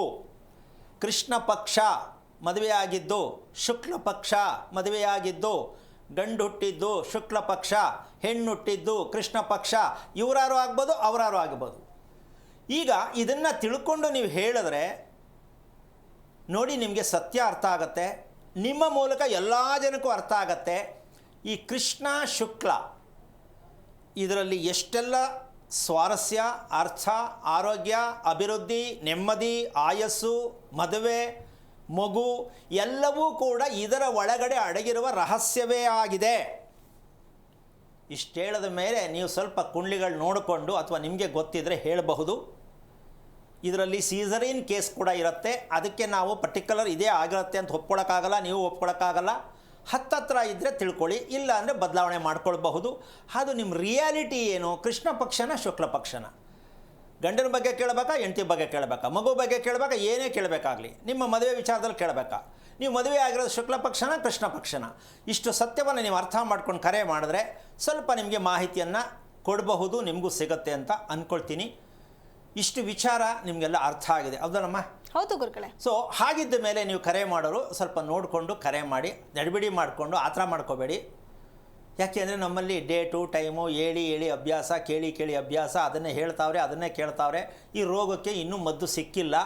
ಇದಕ್ಕೆ ನಮ್ಮ ಪ್ರಯತ್ನ ಏನು ಅಂದರೆ, ಮೊನ್ನೆ ಯಾರೋ ಒಬ್ರು ಹೇಳಿದರು, ಮಗು ಹುಟ್ಟೋದಕ್ಕೆ, ಮಗು ಸಾಯೋದಕ್ಕೆ, ಅಪ್ಪ ಅಮ್ಮ ಮಕ್ಕಳು ಮಾಡ್ಕೊಳ್ಳೋಕ್ಕೆ, ಅಪ್ಪ ಅಮ್ಮ ಮದುವೆ ಮಾಡ್ಕೊಳ್ಳೋಕ್ಕೆ ದೇವ್ರದ್ದು ಅಂತ ಹೇಳಿದ್ರು ಒಬ್ಬ ಪುಣ್ಯಾತ್ಮರು. ಅವ್ರಿಗೆ ಹೇಳೋದಕ್ಕೆ ನಿಜಕ್ಕೂ ಅವ್ರು ದೊಡ್ಡ ಥ್ಯಾಂಕ್ಸ್ ಹೇಳ್ತೀನಿ ನಾನು. ಯಾಕೆ ಅಂದರೆ ಪ್ರಶ್ನೆ ಹಿಂಗೆ ಕೇಳಬೇಕ್ರಿ, ಕೇಳಬೇಕು ಅಂದರೆ ತಲಹರಟೆ ಪ್ರಶ್ನೆ ಥರ ಕೇಳಬಾರ್ದು. ಕಾರಣ ಏನು, ದೇವ್ರದ ನಮ್ದ ಅಂತ ಡಿಸೈಡ್ ಆಗಲಿ, ಹೌದಲ್ಲ? ಇದು ಯಾವುದು ಅಲ್ಲದೆ ನಾವು ಸುಮ್ಮನೆ ಓಡಾಡ್ತಾ ಇದ್ರೆ ಅರ್ಥ ಇಲ್ಲ. ಎಜುಕೇಷನಲ್ಲಿ ಇದಕ್ಕೆ ಜಾಗ ಇಲ್ಲ, ಮೊದಲೇ ಹೇಳ್ಬಿಡ್ತೀನಿ. ಎಂಥ ಇಯರ್ ಎಜುಕೇಷನ್ ಮಾಡಿದರೂ ಇದಕ್ಕೆ ಜಾಗ ಇಲ್ಲ. ಇನ್ನು ಪಾಂಡಿತ್ಯದಲ್ಲಾಗಿರ್ತಕ್ಕಂಥವ್ರಿಗೂ ಸ್ವಲ್ಪ ಇರಬಹುದೇನೋ, ಅದು ಸಿಗ್ತಾ ಇಲ್ಲ. ಸಿಕ್ಕಿದಾಗ ನೋಡೋಣ, ಅಲ್ಲಿವರೆಗೂ ನಾವು ನೀವು ಮಾತಾಡೋಣ. ಹಾಗಾಗಿ ಏನು ತಪ್ಪಾಗಿದೆ ಅಂತಕ್ಕಂತಹ ಒಂದು ವಿಚಾರಕ್ಕೆ ಹೋದಾಗ ಒಂದು ಸಣ್ಣ ಒಂದು ಸಿಂಪ್ಟಮ್ಸ್ ಇದೆ. ಏನು, ಕೃಷ್ಣ ಪಕ್ಷದಲ್ಲಿ ಹುಟ್ಟಿದವರಿಗೆ, ಕೃಷ್ಣ ಪಕ್ಷದಲ್ಲಿ ಮದುವೆಯಾದವರಿಗೆ ಒಂದೆರಡು ಸಿಂಪ್ಟಮ್ಸ್ ಹೇಳ್ಬಿಡೋಣ. ಏನು, ಆಮೇಲೆ ಹೆದರ್ಕೊಳ್ಳೋದು ಬೇಡ. ಏನು ಅಂದರೆ, ಇವನಿಗೆ ರಕ್ತ ಕೆಟ್ಟಿದೆ ಇಲ್ಲ ತಲೆ ಕೆಟ್ಟಿದೆ ಅಂತ ನಾವು ಪದ ಬಳಸ್ತೀವಿ, ಹೌದಲ್ಲ? ಹೌದೌದು. ಇರೋ ರಕ್ತ ಕೆಟ್ಟಿರ್ಬೇಕು, ಟೆಸ್ಟ್ ಮಾಡಿಸ್ರಿ, ನಂಬರ್ 1. ನಂಬರ್ 2, ಇರೋ ತಲೆ ಕೆಟ್ಟಿದೆ, ಟೆಸ್ಟ್ ಮಾಡಿಸ್ರಿ. ಇದೆರಡರಲ್ಲಿ ಇದೀವಿ ನಾವು. ಹೌದು ಗುರುಗಳೇ. ಅಕ್ಷರಶಃ ಸತ್ಯ, ರಕ್ತ ಕೆಟ್ಟಿರುತ್ತೆ, ಕೆಟ್ಟಿದೆ, ನೋ ಸ್ಕ್ಯಾನಿಂಗ್. ಇವತ್ತು ನಾನೇ ನಿಮ್ಗೆ ಹೇಳ್ಬಿಡ್ತೀನಿ, ನೀವೇನು ಟೆಸ್ಟ್ ಮಾಡಿಸೋದು ಬೇಡ ಅಲ್ಲ, ಮಾಡಿಸ್ಕೊಳ್ಳಿ. ನಾನು ಡಾಕ್ಟ್ರಲ್ಲ. ಈ ವಿಚಾರ ಹೇಳಿದ್ರೆ ನಿಮ್ಮ ರಕ್ತ ಯಾವ ಮಟ್ಟದಲ್ಲಿದೆ ನಿಮ್ಮ ದೇಹದಲ್ಲಿ ಅಂತ ಹೇಳ್ಬೋದು. ಇದನ್ನು ತಿಳ್ಕೊಂಡ್ರೆ ನೀವೇ ಡಾಕ್ಟ್ರ್ ಆಗ್ಬೋದು. ಏನಕ್ಕೆ, ನಿಮ್ಮ ದೇಹಕ್ಕೆ, ಬೇರೆಯವ್ರಿಗಲ್ಲ. ಆಮೇಲೆ ಡಾಕ್ಟ್ರ್ ಆಗ್ಬೋದು, ನೀವು ಯಾರ್ಯಾರಿಗೂ ಹೇಳ್ಬಿಟ್ಟಿರಾ. ನಮ್ಮ ದೇಹಕ್ಕೆ ಡಾಕ್ಟರ್ ಯಾರಾಗಬೇಕಮ್ಮ? ನಾವೇ ಆಗಬೇಕು. ನಾವೇ ಆಗಬೇಕು. ಇದನ್ನು ಯಾವತ್ತು ಕಲಿತೀರಾ ಡಿಸೈಡ್ ಮಾಡಿ. ನಿಮ್ಮ ಮಕ್ಕಳ ದೇಹಕ್ಕೆ ಯಾರು ಡಾಕ್ಟರ್? ನೀವೇನೆ. ನಿಮ್ಮ ಕುಟುಂಬಕ್ಕೆ ಯಾರು ಡಾಕ್ಟರ್? ನೀವೇನೆ. ಈ ಸತ್ಯವನ್ನು ನೀವು ತಿಳ್ಕೊಳ್ಳೋಕೆ ಪ್ರಯತ್ನ ಮಾಡಿದ್ರೆ ಪ್ರಶ್ನೆ ಅನ್ನೋದು ನೀವು ಬರೋದೇ ಇಲ್ಲ. ಯಾರ ಹತ್ರನೂ ಕೇಳೋಕ್ಕಾಗಲ್ಲ, ಕೇಳಿದ್ರು ಅವರು ಹೇಳಲ್ಲ, ನೀವು ಯೋಚನೆ ಮಾಡೋದು ತಪ್ಪಲ್ಲ. ಇದು ಇಂದಿನ ನಿನ್ನೆ ಆಗಿರತಕ್ಕಂತಹ ಭೀಮನ ಅಮಾವಾಸ್ಯೆ. ಎಲ್ಲರೂ ಗಂಡನ ಪಾದಕ್ಕೆ ಪೂಜೆ ಮಾಡಿ ಆಶೀರ್ವಾದ ತಗೊಂಡಿರ್ತೀರಾ ಅಂತ ಅಂದ್ಕೊಂಡಿದ್ದೀನಿ. ಎಷ್ಟು ಜನ ಮಾಡಿದಾರೋ ಗೊತ್ತಿಲ್ಲ. ಅದರಲ್ಲಿ ಒಂದು ಸಣ್ಣ ಪ್ರಶ್ನೆ ಹಾಕ್ಬಿಡ್ತೀನಿ. ಏನು, ಗಂಡನಿಗೆ ಪಾದ ಪೂಜೆ ಮಾಡಿದ್ರೆ ಏನಕ್ಕೆ ಮಾಡ್ಬೋದಮ್ಮ ನಿನ್ನ ಪ್ರಕಾರ? ಗಂಡನ ಆಯಸ್ಸು ಹೆಚ್ಚಾಗಲಿ ಅಂತ. ಗಂಡನ ಆಯಸ್ಸು ಪೂಜೆ ಮಾಡೋದ್ರಿಂದ ಬರುತ್ತಾ, ಒಳ್ಳೆ ರುಚಿಯಾಗಿ ಅಡುಗೆ ಮಾಡ್ಕೊಳ್ಳೋದ್ರಿಂದ ಬರುತ್ತಾ? ಒಳ್ಳೆ ರುಚಿಯಾಗಿ ಅಡುಗೆ ಮಾಡಿ. ಇಲ್ಲಮ್ಮ, ಕಾಲು ಹಿಡ್ಕೊಂಡ್ಬಿಟ್ರೆ ಬರ್ತದೆ. ಇವ್ರು ಕರೆಂಟಲ್ಲಿ ಪಾಸ್ ಆಗಿಬಿಡುತ್ತಲ್ಲ. ಅಲ್ಲ, ನಾವು ಯಾವ ಮಟ್ಟಕ್ಕಿದ್ದೀವಿ ಅಂತ ವಿಚಾರ. ಗಂಡನಿಗೆ ಪೂಜೆ ಮಾಡಿದ ತಕ್ಷಣ ಭೀಮನಷ್ಟು ಧೈರ್ಯ ಎಲ್ರಿಗೂ ಬರ್ತದೆ. ಬೆಡ್ರೂಮಲ್ಲಿ ಒಬ್ಬರೇ ಇರೋಕ್ಕೆ ಯೋಚನೆ ಮಾಡ್ತಾರೆ ಕೆಲವರು. ನನಗೆ ಭಯ ಆಯ್ತದೆ ಅಂತ ಜುರುಳೆ ಓಡಿಸ್ಕೊಂಡು ಓಡೋಯ್ತಾರೆ ಕೆಲವರು. ಈ ಥರದಾಗೆ ನೀವು ಎಷ್ಟು ರಕ್ಷಣೆ ಮಾಡ್ಕೊತೀರಾ, ಪಾದ ತೊಳಿತೀರಾ ಅಂದರೆ ಇದೆಲ್ಲ ಪ್ರಪಂಚದಲ್ಲಿ ಇಲ್ಲಮ್ಮ. ಇದು ಏನೋ ಮಾಡ್ಕೊಂಡಿದ್ದೀವಿ, ಹೌದಾ? ಯಾಕೆ ಅಂದರೆ ಮಾಡ್ಕೊಳ್ಳಿ, ನಿಮ್ಮಿಷ್ಟ. ಭೀಮನ ಅಮಾವಾಸ್ಯೆಯಲ್ಲಿ ಗಂಡನ ಪಾದ ತೊಳೆಯೋದು ದಿನ ಯಾರು ಪಾದ ಮುಟ್ಟಿದ್ರೆ ಅದು ಸರಿ, ಅವರು ವರ್ಷಕ್ಕೊಂದ್ಸಲ ಮಾಡಬೇಕು. ದಿನ ಪಾದ ಮುಟ್ಟದ ಸದ್ಯ. ಮಾಂಗಲ್ಯ ಕಟ್ಟರೋ ಗಂಡನ ಮಾಂಗಲ್ಯ ಎತ್ತು ಕಣ್ಣಿಗೆ ನಮಸ್ಕಾರ ಮಾಡಿದ್ರೆ ಅವ್ನಿಗೆ ಆಯಸ್ಸು ಮಾಡ್ತಾರೇನಮ್ಮ? ಡೌಟು. ಮಾಂಗಲ್ಯನೂ ಮುಟ್ಟಲ್ಲ, ಅವನ ಕಾಲು ಮುಟ್ಟಲ್ಲ, ನೀವೂ ನೋಡ್ಕೊಳ್ಳಲ್ಲ. ಭೂಮಿನ ಎಲ್ಲಿ ಕಾಲಿಟ್ಟಿದ್ದೀನಿ ಅಂತ. ಯಾವತ್ತೋ ಒಂದಿನ ಚಂಬು ಹಿಡ್ಕೊಂಡು ತಟ್ಟೆ ತಗೊಂಡು ಸಿನಿಮಾದಲ್ಲಿ ತೋರಿಸ್ತಾರೆ. ಕಾಲು ತೊಳೆದು ಕಿಲುಬು ಕಟ್ಟೋಗೋಯ್ತು ನನಗೆ ಅಂತ ಓಡೋಗ್ತಾನೆ ಮುಖ್ಯಮಂತ್ರಿ ಚಂದ್ರು. ಅಂದರೆ ಯಾವ ಮಟ್ಟಕ್ಕೆ ನಮ್ಮ ಶಾಸ್ತ್ರಗಳನ್ನು ಎಷ್ಟು ಮಟ್ಟಕ್ಕೆ ಅವಹೇಳನವಾಗಿ ತೊಗೊಂಡು ಹೋಗ್ತಾ ಇದ್ದೀವಿ ಅನ್ನೋದು ನಮಗೆ ಸ್ವಲ್ಪ ಅರ್ಥ ಆಗಬೇಕು. ಇದನ್ನೆಲ್ಲ ತೊಗೊಂಡೋಗಿ ದೇವ್ರ ಮೇಲೆ ಹಾಕ್ತೀವಲ್ಲಮ್ಮ, ಇದಕ್ಕೆ ನಮ್ಗೆ ಏನು ಅರ್ಥ ಹೇಳುತ್ತೆ ಅಂದರೆ, ದೇವರನ್ನು ಕಾಡಬೇಡಿ. ಇದರ ಅರ್ಥ ಏನು? ದೇವರನ್ನು ಕಾಡಬೇಡಿ, ಇದೇ ದೊಡ್ಡ ಪಾಪದ ಕೆಲಸ. ಎಲ್ಲದರಲ್ಲೂ ದೇವರು ಅಂತ ಹೆಸರು ಹೇಳಿ ಕಾಡಬೇಡಿ ಭಗವಂತನನ್ನು. ಭಗವಂತನ ಹತ್ರ ಬೇಡಿ ಯಾವುದನ್ನು? ನೆಮ್ಮದಿಯನ್ನು ಬೇಡಿ. ಕಾಡಬೇಡಿ. ಅದು ಮಾಡಿದ್ರೆ ಒಳ್ಳೇದಾಗತ್ತಾ, ಇದು ಮಾಡಿದ್ರೆ ಒಳ್ಳೇದಾಗತ್ತಾ, ಇನ್ನು ವರಮಹಾಲಕ್ಷ್ಮಿ ಕತೆ ಇನ್ನೂ ಮುಂದೆ ಹೇಳೋಣ, ಇರಲಿ ಮಾಡಲಿ. ಏಕೆಂದ್ರೆ ಈಗಲೇ ಹೇಳ್ಬಿಡೋದು ಡಿಸ್ಟರ್ಬ್ ಆಗ್ಬಿಡ್ತಾರೆ. ಹೌದು ಗುರುಗಳೇ. ಮಾಡಾದ್ಮೇಲೆ ಸುಮ್ಮನೆ ಸಿಂಪ್ಟಮ್ಸ್ ಕೊಡೋಣ. ಮಾಡಿ, ತಪ್ಪಿಲ್ಲ. ದೇವರನ್ನು ಮಾಡೋದ್ರಿಂದ, ದೇವರನ್ನು ನೋಡೋದ್ರಿಂದ ನಮಗೆ ಸಿಗೋ ಭಾಗ್ಯ ಏನು ಅಂದರೆ ಶಾಂತತ್ವ. ಅಬ್ಬಾ, ದೇವ್ರು ಎಷ್ಟು ಚೆನ್ನಾಗಿ ಮಾಡಿದ್ದೀನಿ, ಹೌದು. ದೇವ್ರು ಎಷ್ಟು ಚೆನ್ನಾಗಿ ಕಾಣಿಸ್ತಾ ಐತೆ. ಸೊ ಇದು ಶಾಂತತ್ವ ಸಿಗತ್ತೆ. ಆದರೆ ನಮಗೆ ಬೇಕಿರೋದೇನು, ಶಾಶ್ವತವಾದ ಶಾಂತತ್ವ ಸಿಗಬೇಕು. ಹೌದು. ಇದನ್ನು ಬಿಟ್ಬಿಟ್ಟಿದ್ದೀವಿ ನಾವು. ಅವತ್ತಿಗೆ ಮಾತ್ರ ವರಮಹಾಲಕ್ಷ್ಮಿ ಮಾಡಿದಾಗ ಖುಷಿ ಇತ್ತು. ಬೆಳಗ್ಗೆಗಾಲ ಎದ್ದ ತಕ್ಷಣ ಇಂಡಿಯಾ ಪಾಕಿಸ್ತಾನ ವಾರ್ ಮನೆಯಲ್ಲಿ. ಯಾಕೆ ಮಾಡಿದ್ರಿ ಅಂತ ಪ್ರಶ್ನೆ ಹಾಕಿದ್ರೆ ಗಂಡನ ಕೈಲೂ ಬೈಸ್ಕೊತೀರಾ, ಪಕ್ಕದಲ್ಲೂ ಬೈತಾರೆ, ಮಕ್ಕಳು ಬೈತಾರೆ. ಇಷ್ಟೆಲ್ಲ ಖರ್ಚು ಮಾಡಿ ಏನು ಪ್ರಯೋಜನ? ಈ ಥರದಲ್ಲಿ ನಾವು ಬದುಕಬೇಕಾ? ಇಷ್ಟು ವಿಚಾರವನ್ನು ಈಗ ಮುಂದುವರೆದ ಭಾಗ ಇದೆಯಾ? ಗುರುಗಳೊಬ್ಬರು ಕಾಲರ್ ಇದ್ದಾರೆ, ಮೈಸೂರಿಂದ ನರಸಿಂಹಾಚಾರ್ಯ ಅಂತ ಹೇಳಿ ಕರೆ ಮಾಡಿದ್ದಾರೆ. ನರಸಿಂಹಾಚಾರ್ಯ ಅವರೇ, ಯಾರ ಬಗ್ಗೆ ಕೇಳಬೇಕಾಗಿತ್ತು? ನಮ್ಮ ಬಗ್ಗೆನೇ ಕೇಳಬೇಕಿತ್ತು. ಸರಿ, ತಮ್ಮ ನಕ್ಷತ್ರ ಮತ್ತು ಲಗ್ನವನ್ನ ತಿಳಿಸಿ. ವಿಶಾಖ ನಕ್ಷತ್ರ, ತುಲಾ ರಾಶಿ. ಲಗ್ನ? ಲಗ್ನ ಗೊತ್ತಿಲ್ಲ ಮೇಡಮ್. ಗುರುಗಳಿದ್ದಾರೆ, ಮಾತನಾಡಿ. ಹಲೋ, ನಮಸ್ಕಾರ ಗುರುಗಳೇ. ನಾರಾಯಣ. ಯಾವ ಪಕ್ಷ ಅಂತ ಗೊತ್ತಾ ಹೋಗ್ಲಿ? ಅದು ಪಕ್ಷ ಎಲ್ಲ ಗೊತ್ತಿಲ್ಲ. ಏನು ಓದಿದ್ದೀರಾ ತಾವು? ನಾನು 7ನೇ ಕ್ಲಾಸ್ ಓದಿದ್ದೀನಿ. ಓಕೆ, ಏನಾಗಬೇಕಿತ್ತು? ನಮ್ಗೆ ಇಲ್ಲಿ ನಾನು ಇದು ಮರದಲ್ಲಿ ದೇವ್ರ ಬಣ್ಣ ಕೆತ್ತೋದು, ಹಾಂ, ಲಕ್ಷ್ಮೀ ಸರಸ್ವತಿ ಗಣಪತಿ ಈ ತರದೆಲ್ಲ ಕಟ್ಟಿದ್ದೀವಿ. ಆದ್ರೆ ಹಾ. ನಾವು ನಮ್ಗೆ ಏನು ಕೈ ಬಿಡ್ತಾ ಇಲ್ಲ ಗುರುಗಳೇ, ಎಲ್ಲ ತೊಂದರೆನೇ ಆಗ್ತಾ ಇದೆ. ಅಂತೂ ದಿನ ದೇವ್ರು ಮಾಡ್ತಾ ಇದ್ದೀರಾ ಅಂದರೆ ಮರದಲ್ಲಿ ದೇವ್ರು ಮಾಡ್ತಾ ಇದ್ದೀರಾ? ಹೌದು ಗುರುಗಳೇ. ಬೇಜಾರಾಗಲ್ವಾ? ನಾನು ದೇವ್ರು ಮಾಡ್ತೀನಿ, ನನಗೆ ಯಾಕೆ ಇಷ್ಟು ಕಷ್ಟ ಅಂತ? ಅದೇ ಬೇಜಾರಾಗ್ತಾ ಇದೆ ಗುರುಗಳೇ. ಈಗ ನಮ್ಗೆ ನಮ್ಮದು ಇದ್ರ ಪ್ರಾಬ್ಲಮ್ ಅಥವಾ ಮನೆ ಪ್ರಾಬ್ಲಮ್ ಏನು ಅಂತ ಗೊತ್ತಾಗ್ತಾ ಇಲ್ಲ. ಎಲ್ಲ ತೊಂದರೆ ಆಗ್ತಾ ಇದೆ, ಯಾವುದು ಕೈ ಬಿಡ್ತಾ ಇಲ್ಲ. ನಿಮ್ಮ ಮನೆ ಎಷ್ಟು ವರ್ಷದ್ದು ಗುರುಗಳೇ? ನಿಮ್ಮ ಮನೆ ಎಷ್ಟು ವರ್ಷದ್ದು? ಒಂದು 20-25 ವರ್ಷ ಆಯ್ತು ಗುರುಗಳೇ. ಯಾರು ಕಟ್ಟಿದ್ದು? ಗೌರ್ಮೆಂಟ್ ಇಂದ ಕೊಟ್ಟಿದ್ದರು ಗುರುಗಳೇ. ಜಾಯಿಂಟ್ ಮನೆನಾ? ಇಲ್ಲ ಗುರುಗಳೇ, ಸಪ್ರೇಟ್. ಸುತ್ತ ಜಾಗ ಇದೆಯಾ? ಒಂದು ಕಡೆ ಜಾಗ ಸ್ವಲ್ಪ ಒಂದ್ ಕಡೆ ಇದೆ ಗುರುಗಳೇ, ಇನ್ನೊಂದ್ ಕಡೆ ಒಂದ್ ಗೋಡೆನಲ್ಲಿ ಆ ಕಡೆ ಒಂದ್ ಮನೆ, ಈ ಕಡೆ ಒಂದ್ ಮನೆ ಇದೆ ಗುರುಗಳೇ. ಯಾವ ದಿಕ್ಕು? ಆ ಕಡೆ ಮನೆ ಈ ಕಡೆ ಮನೆ ಇರೋದು ಯಾವ ದಿಕ್ಕು? ಪೂರ್ವ ದಿಕ್ಕು ಗುರುಗಳೇ. ಪೂರ್ವ ದಿಕ್ಕು, ಬೇರೆ ಮನೆ ಜಾಯಿಂಟ್ ಇದೆ. ಹಾ, ಆ ಕಡೆ ಪಕ್ಕದಲ್ಲಿ ಜೈಂಟ್ ಇದೆ. ಎಷ್ಟು ವರ್ಷ? ಎಷ್ಟು ವರ್ಷ ಆಯ್ತು? ಒಂದು 20 ವರ್ಷ ಮೇಲೆ ಆಯ್ತು ಗುರುಗಳೇ. ನಾವು ಬಂದು ಇಲ್ಲಿ 20 ವರ್ಷ ಆಯ್ತು. ಓಕೆ, 25 ವರ್ಷ ಆಯ್ತು ಕೊಟ್ಟಿ ನಮ್ಗೆ ಮನೆನ. ಆಯ್ತು. ಕಣ್ಣಿನ ಸಮಸ್ಯೆ ಮನೆಯಲ್ಲಿ ಯಾರಿಗಿದೆ? ಕಣ್ಣುರಿ, ಕಣ್ಣೋವು, ತಲೆನೋವು ಯಾರಿಗಿದೆ? ನಮ್ಮ ಮಿಸಸ್ಗೆ ತಲೆನೋವು ಇದೆ. ಅದಕ್ಕೆ ಏನು ಕೊಡ್ಸಿದ್ದೀರಾ ಟ್ರೀಟ್ಮೆಂಟು? ಇಲ್ಲ, ಮಾತ್ರೆ ತಗೊಳ್ತಾರೆ ಅಥವಾ ಕೊಳ್ತಾರೆ, ಮನೆಗೆ ಕೊಳ್ತಾರೆ. ನಿದ್ದೆ ಹಗಲೊತ್ತು ಮಾಡ್ತಾರಾ, ರಾತ್ರಿ ಹೊತ್ತು ಮಾಡ್ತಾರಾ ಚೆನ್ನಾಗಿ ನಿಮ್ಮ ಹೆಂಗಸರು? ರಾತ್ರಿ ಹೊತ್ತು ಗುರುಗಳೇ. ಎಷ್ಟೊತ್ತು ಕೇಳ್ತಾರೆ ಬೆಳಗ್ಗೆ? ಬೆಳಿಗ್ಗೆ ಒಂದು 5:30, 6 ಗಂಟೆ, 5 ಗಂಟೆ ಹಿಂಗೆ ಹೇಳ್ತಾರೆ ಗುರುಗಳೇ. ಸ್ನಾನ ಮಾಡೋದು ಒಂದು 7:30. ಎಷ್ಟು? ಒಂದು 7:30, 8 ಗಂಟೆ ಅಷ್ಟೊತ್ತು ಮಾಡ್ತಾರೆ. ನೀವು ಸ್ನಾನ ಮಾಡೋದು? ನಾವು 9 ಗಂಟೆ, 9:30 ಅಷ್ಟೊತ್ತಾಗುತ್ತೆ. ಅಷ್ಟೊತ್ತಿಗೆ ಏನು ಮಾಡ್ತೀರಾ? ಅದು ಇದು ಏನೇನೋ ಕೆಲಸ ಇರುತ್ತಲ್ಲ. ಏನೇನೋ ಕೆಲಸ, ಅದು ಕೆಲಸದ ಹೆಸರು ಗೊತ್ತಿಲ್ಲ. ಏನೇನೋ ಕೆಲಸ, ಏನೂ ಮಾಡೋಕ್ಕಾಗಲ್ಲ. ಓಕೆ, ಬೇಜಾರು ಅಂದರೆ ಯಾರಿಗೆ? ನಿಮ್ಮ ಹೆಂಗಸ್ರಿಗ ನಿಮ್ಗ? ಇಬ್ಬರಿಗೂ ಗುರುಗಳೇ. ಕೋಪ ನಮ್ಮ ಮಗಳಿಗಿದೆ, ನಮ್ಮ ಹೆಂಗಸರಿಗೂ ಇದೆ. ನಿಮ್ಗಿಲ್ವಾ? ನಮಗೂ ಇದೆ, ಆದರೆ ಜಾಸ್ತಿ ಇಲ್ಲ. ಅಂತೂ ಇದೆ. ಓಕೆ, ಕನ್ನಡಕ ಯಾರು ಬಳಸ್ತೀರಾ? ನಾನೇ ಗುರುಗಳೇ. ಏನು ಕಾರಣ? ನೈಟ್ ಮಾತ್ರ ನಾನು ಕೆಲಸ ಮಾಡ್ತೀನಲ್ಲ, ಅದು ವರ್ಕ್ ಕ್ಲಿಯರ್ ಆಗಿ ಕಾಣಲ್ಲ. ಅದಕ್ಕೋಸ್ಕರ ನೈಟ್ ಸ್ವಲ್ಪ ಕನ್ನಡಕ ಹಾಕೊಂಡು ಕೆಲಸ ಮಾಡ್ತೀನಿ. ಎಷ್ಟು ವರ್ಷ ಆಯ್ತು ಕನ್ನಡಕ ತಗೊಂಡು? ಈಗ 1-2 ವರ್ಷ ಆಯ್ತು ಗುರುಗಳೇ.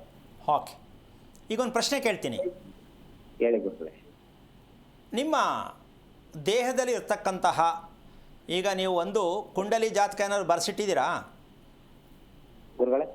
ನಿಮ್ಮ ಜಾತಕ ಕುಂಡಲಿ ಏನಾದ್ರು ಬರ್ಸಿಟ್ಟಿದ್ದೀರಾ ಅಂದೆ? ಇಲ್ಲ ಗುರುಗಳೇ, ಯಾವ ಜಾತಕ. ಯಾಕೆ ನಂಬಿಕೆ ಇಲ್ವಾ? ಅದರಲ್ಲ ನಂಬಿಕೆ ಇಲ್ವಾ? ಏನು ಓಕೆ, ಇರಲಿ. ಈಗ ಅದಕ್ಕೊಂದು ಸಣ್ಣ ಉದಾಹರಣೆ ಕೊಡ್ತೀನಿ, ಅದಕ್ಕೆ ಪ್ರಶ್ನೆಗೆ ಉತ್ತರ ಕೊಟ್ಟರೆ ಅದು ಯಾವುದು ಅಂತ ನಾನೇ ಹೇಳ್ತೀನಿ. ಹೇಳಿ ಗುರುಗಳೇ. ನಿಮಗೆ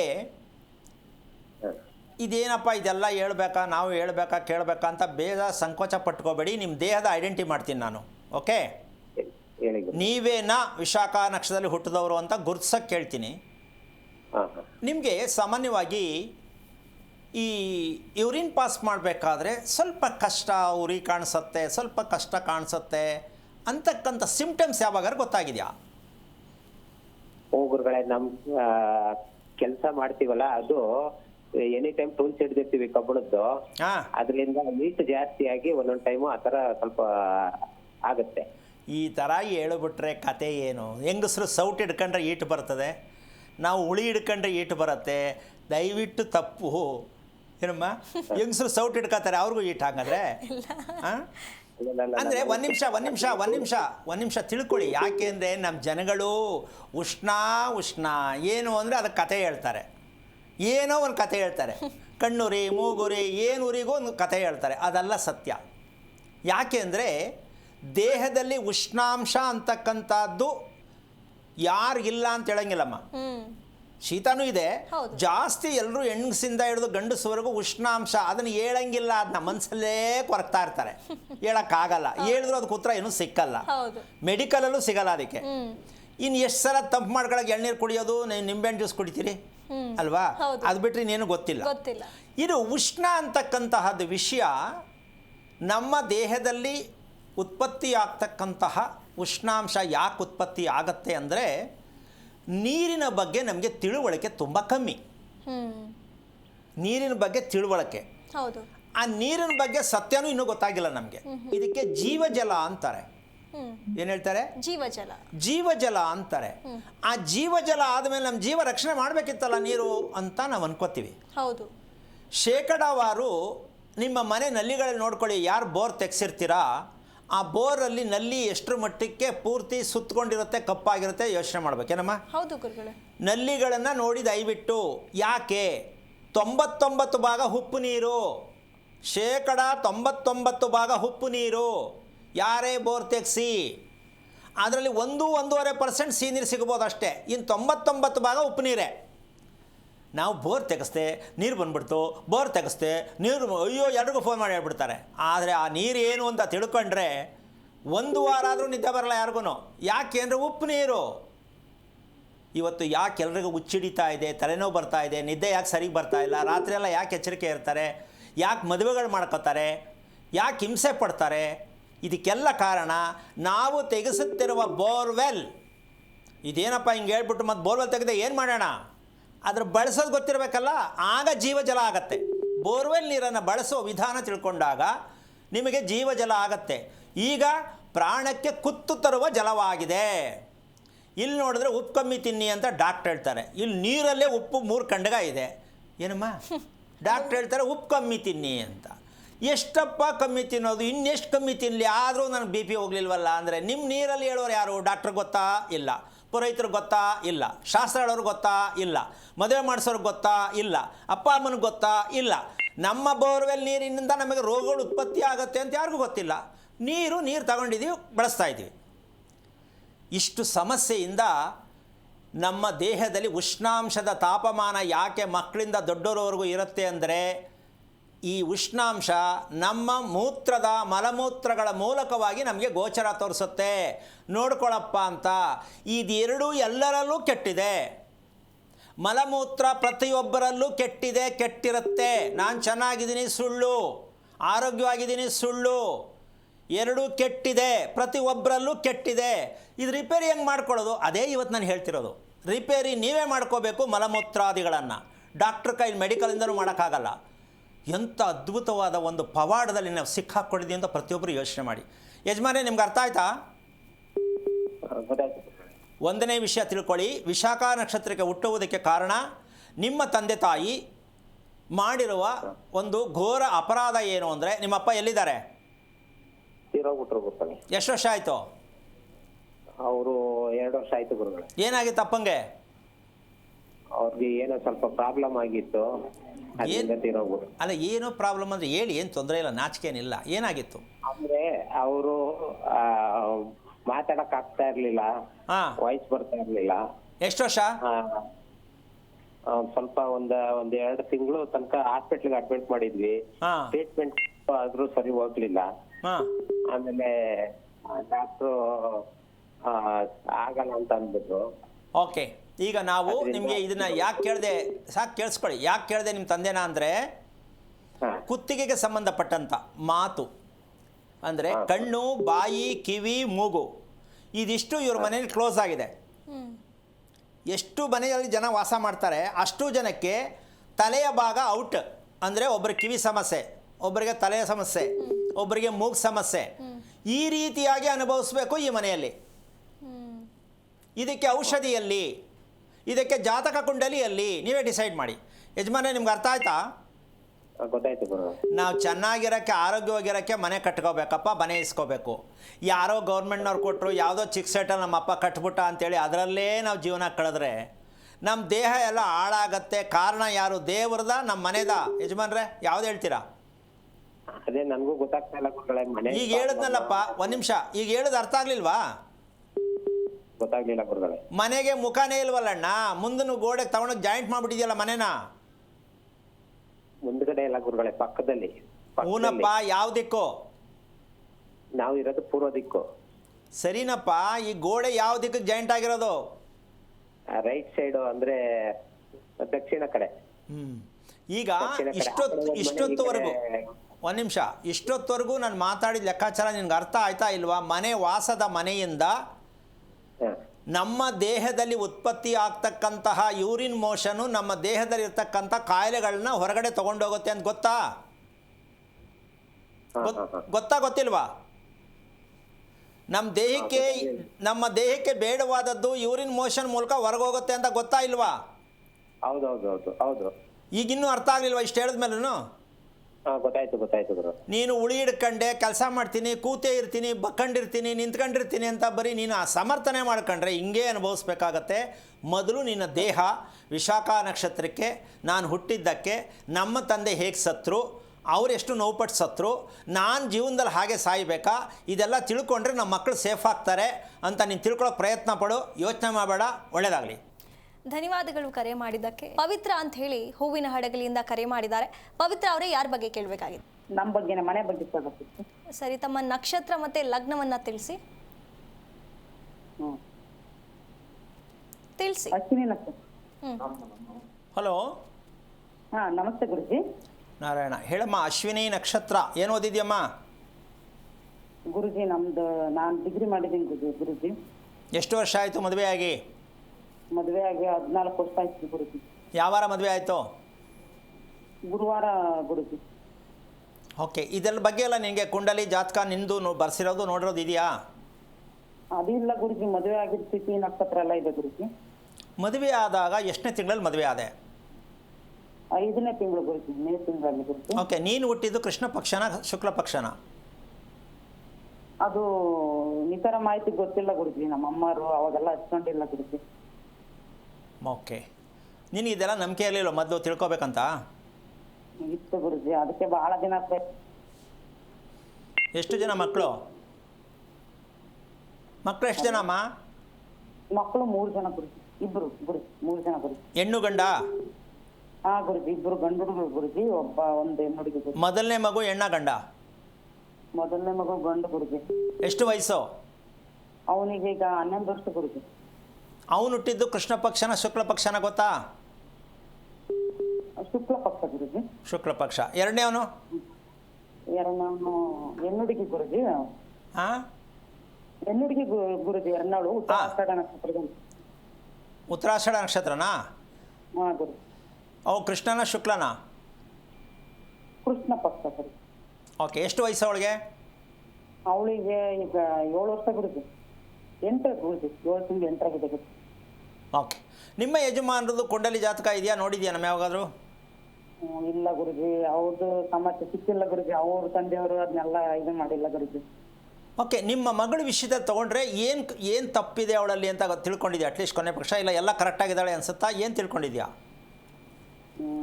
ಏನ್ ತಿಳ್ಕೊಂಡಿಲ್ಲ ಗುರುಜಿ. ಅವಳು ಒಂದ್ ಸ್ವಲ್ಪ ಆಟ ಮಾಡ್ತಾಳೆ ಗುರುಜಿ. ಆಮೇಲೆ ಅಷ್ಟೇನಾ? ಹಠ ಮಾಡ್ತಾಳೆ ಗೊತ್ತು? ಹಾ ಗುರುಜಿ, ಅಷ್ಟೇ ಗುರುಜಿ. ರಕ್ತ ಚೆಕ್ ಮಾಡಿಸಿದ್ರೆ ಯಾವಾಗಾದ್ರೂ ಅವಳಿಗೆ? ಇಲ್ಲ ಗುರುಜಿ. ಓಕೆ, ಹಠ ಮಾಡಿ ಹಾಂ, ಅಲರ್ಜಿ ಬರ್ತಿರುತ್ತೆ ಗುರುಜಿ ಅವಾಗ ಇವಾಗ. ಅದಕ್ಕೇನು ತಿಳ್ಕೊಂಡ್ರಾ? ಹಾ ಗುರುಜಿ, ತೋರ್ಸ್ಕೊಂಬರ್ತೀವಿ ಗುರುಜಿ. ಅದ ಟ್ರೀಟ್ಮೆಂಟ್ ಹಚ್ಚಿದ ಕಡಿಮೆ ಆಗುತ್ತೆ ಗುರುಜಿ, ಮತ್ತೆ ಬರ್ತಾ ಇರುತ್ತೆ ಗುರುಜಿ. ಕೆಲವು ಸಂದರ್ಭದಲ್ಲಿ ಹೇಳು ತುಂಬ ತುರ್ಕೆ, ತುಂಬ ಕಷ್ಟ ಆಗುತ್ತೆ, ತುಂಬ ಬೇಜಾರು ಮಾಡಿಕೊಂಡು ನೋಡಿದ್ದೀರಾ ನೀವು? ಗಮನಿಸಿದ್ರೆ ಅವಳನ್ನ ಆ ರೀತಿ ಬೇಜಾರು ಮಾಡ್ಕೊಳ್ಳೋದು, ತುಂಬ ತುರ್ಕೆ ಕಡ್ತಾ ನೆವೆ ಬರೋದು, ಈ ಥರ ಹಿಂಸೆ ಇರೋದನ್ನ ನೋಡಿದ್ದೀರಾ? ಹೌದು ಗುರುಜಿ, ಸಾಕಷ್ಟು ನೋಡಿದೀವಿ ಗುರುಜಿ. ಆಗ ಆ ಮಗು ಅನುಭವಿಸೋದು ಸರಿನಮ್ಮ? ಹಂಗೆ ಅನುಭವಿಸೋದಾ? ಓದ್ತಿದೀವಿ ಗುರುಜಿ.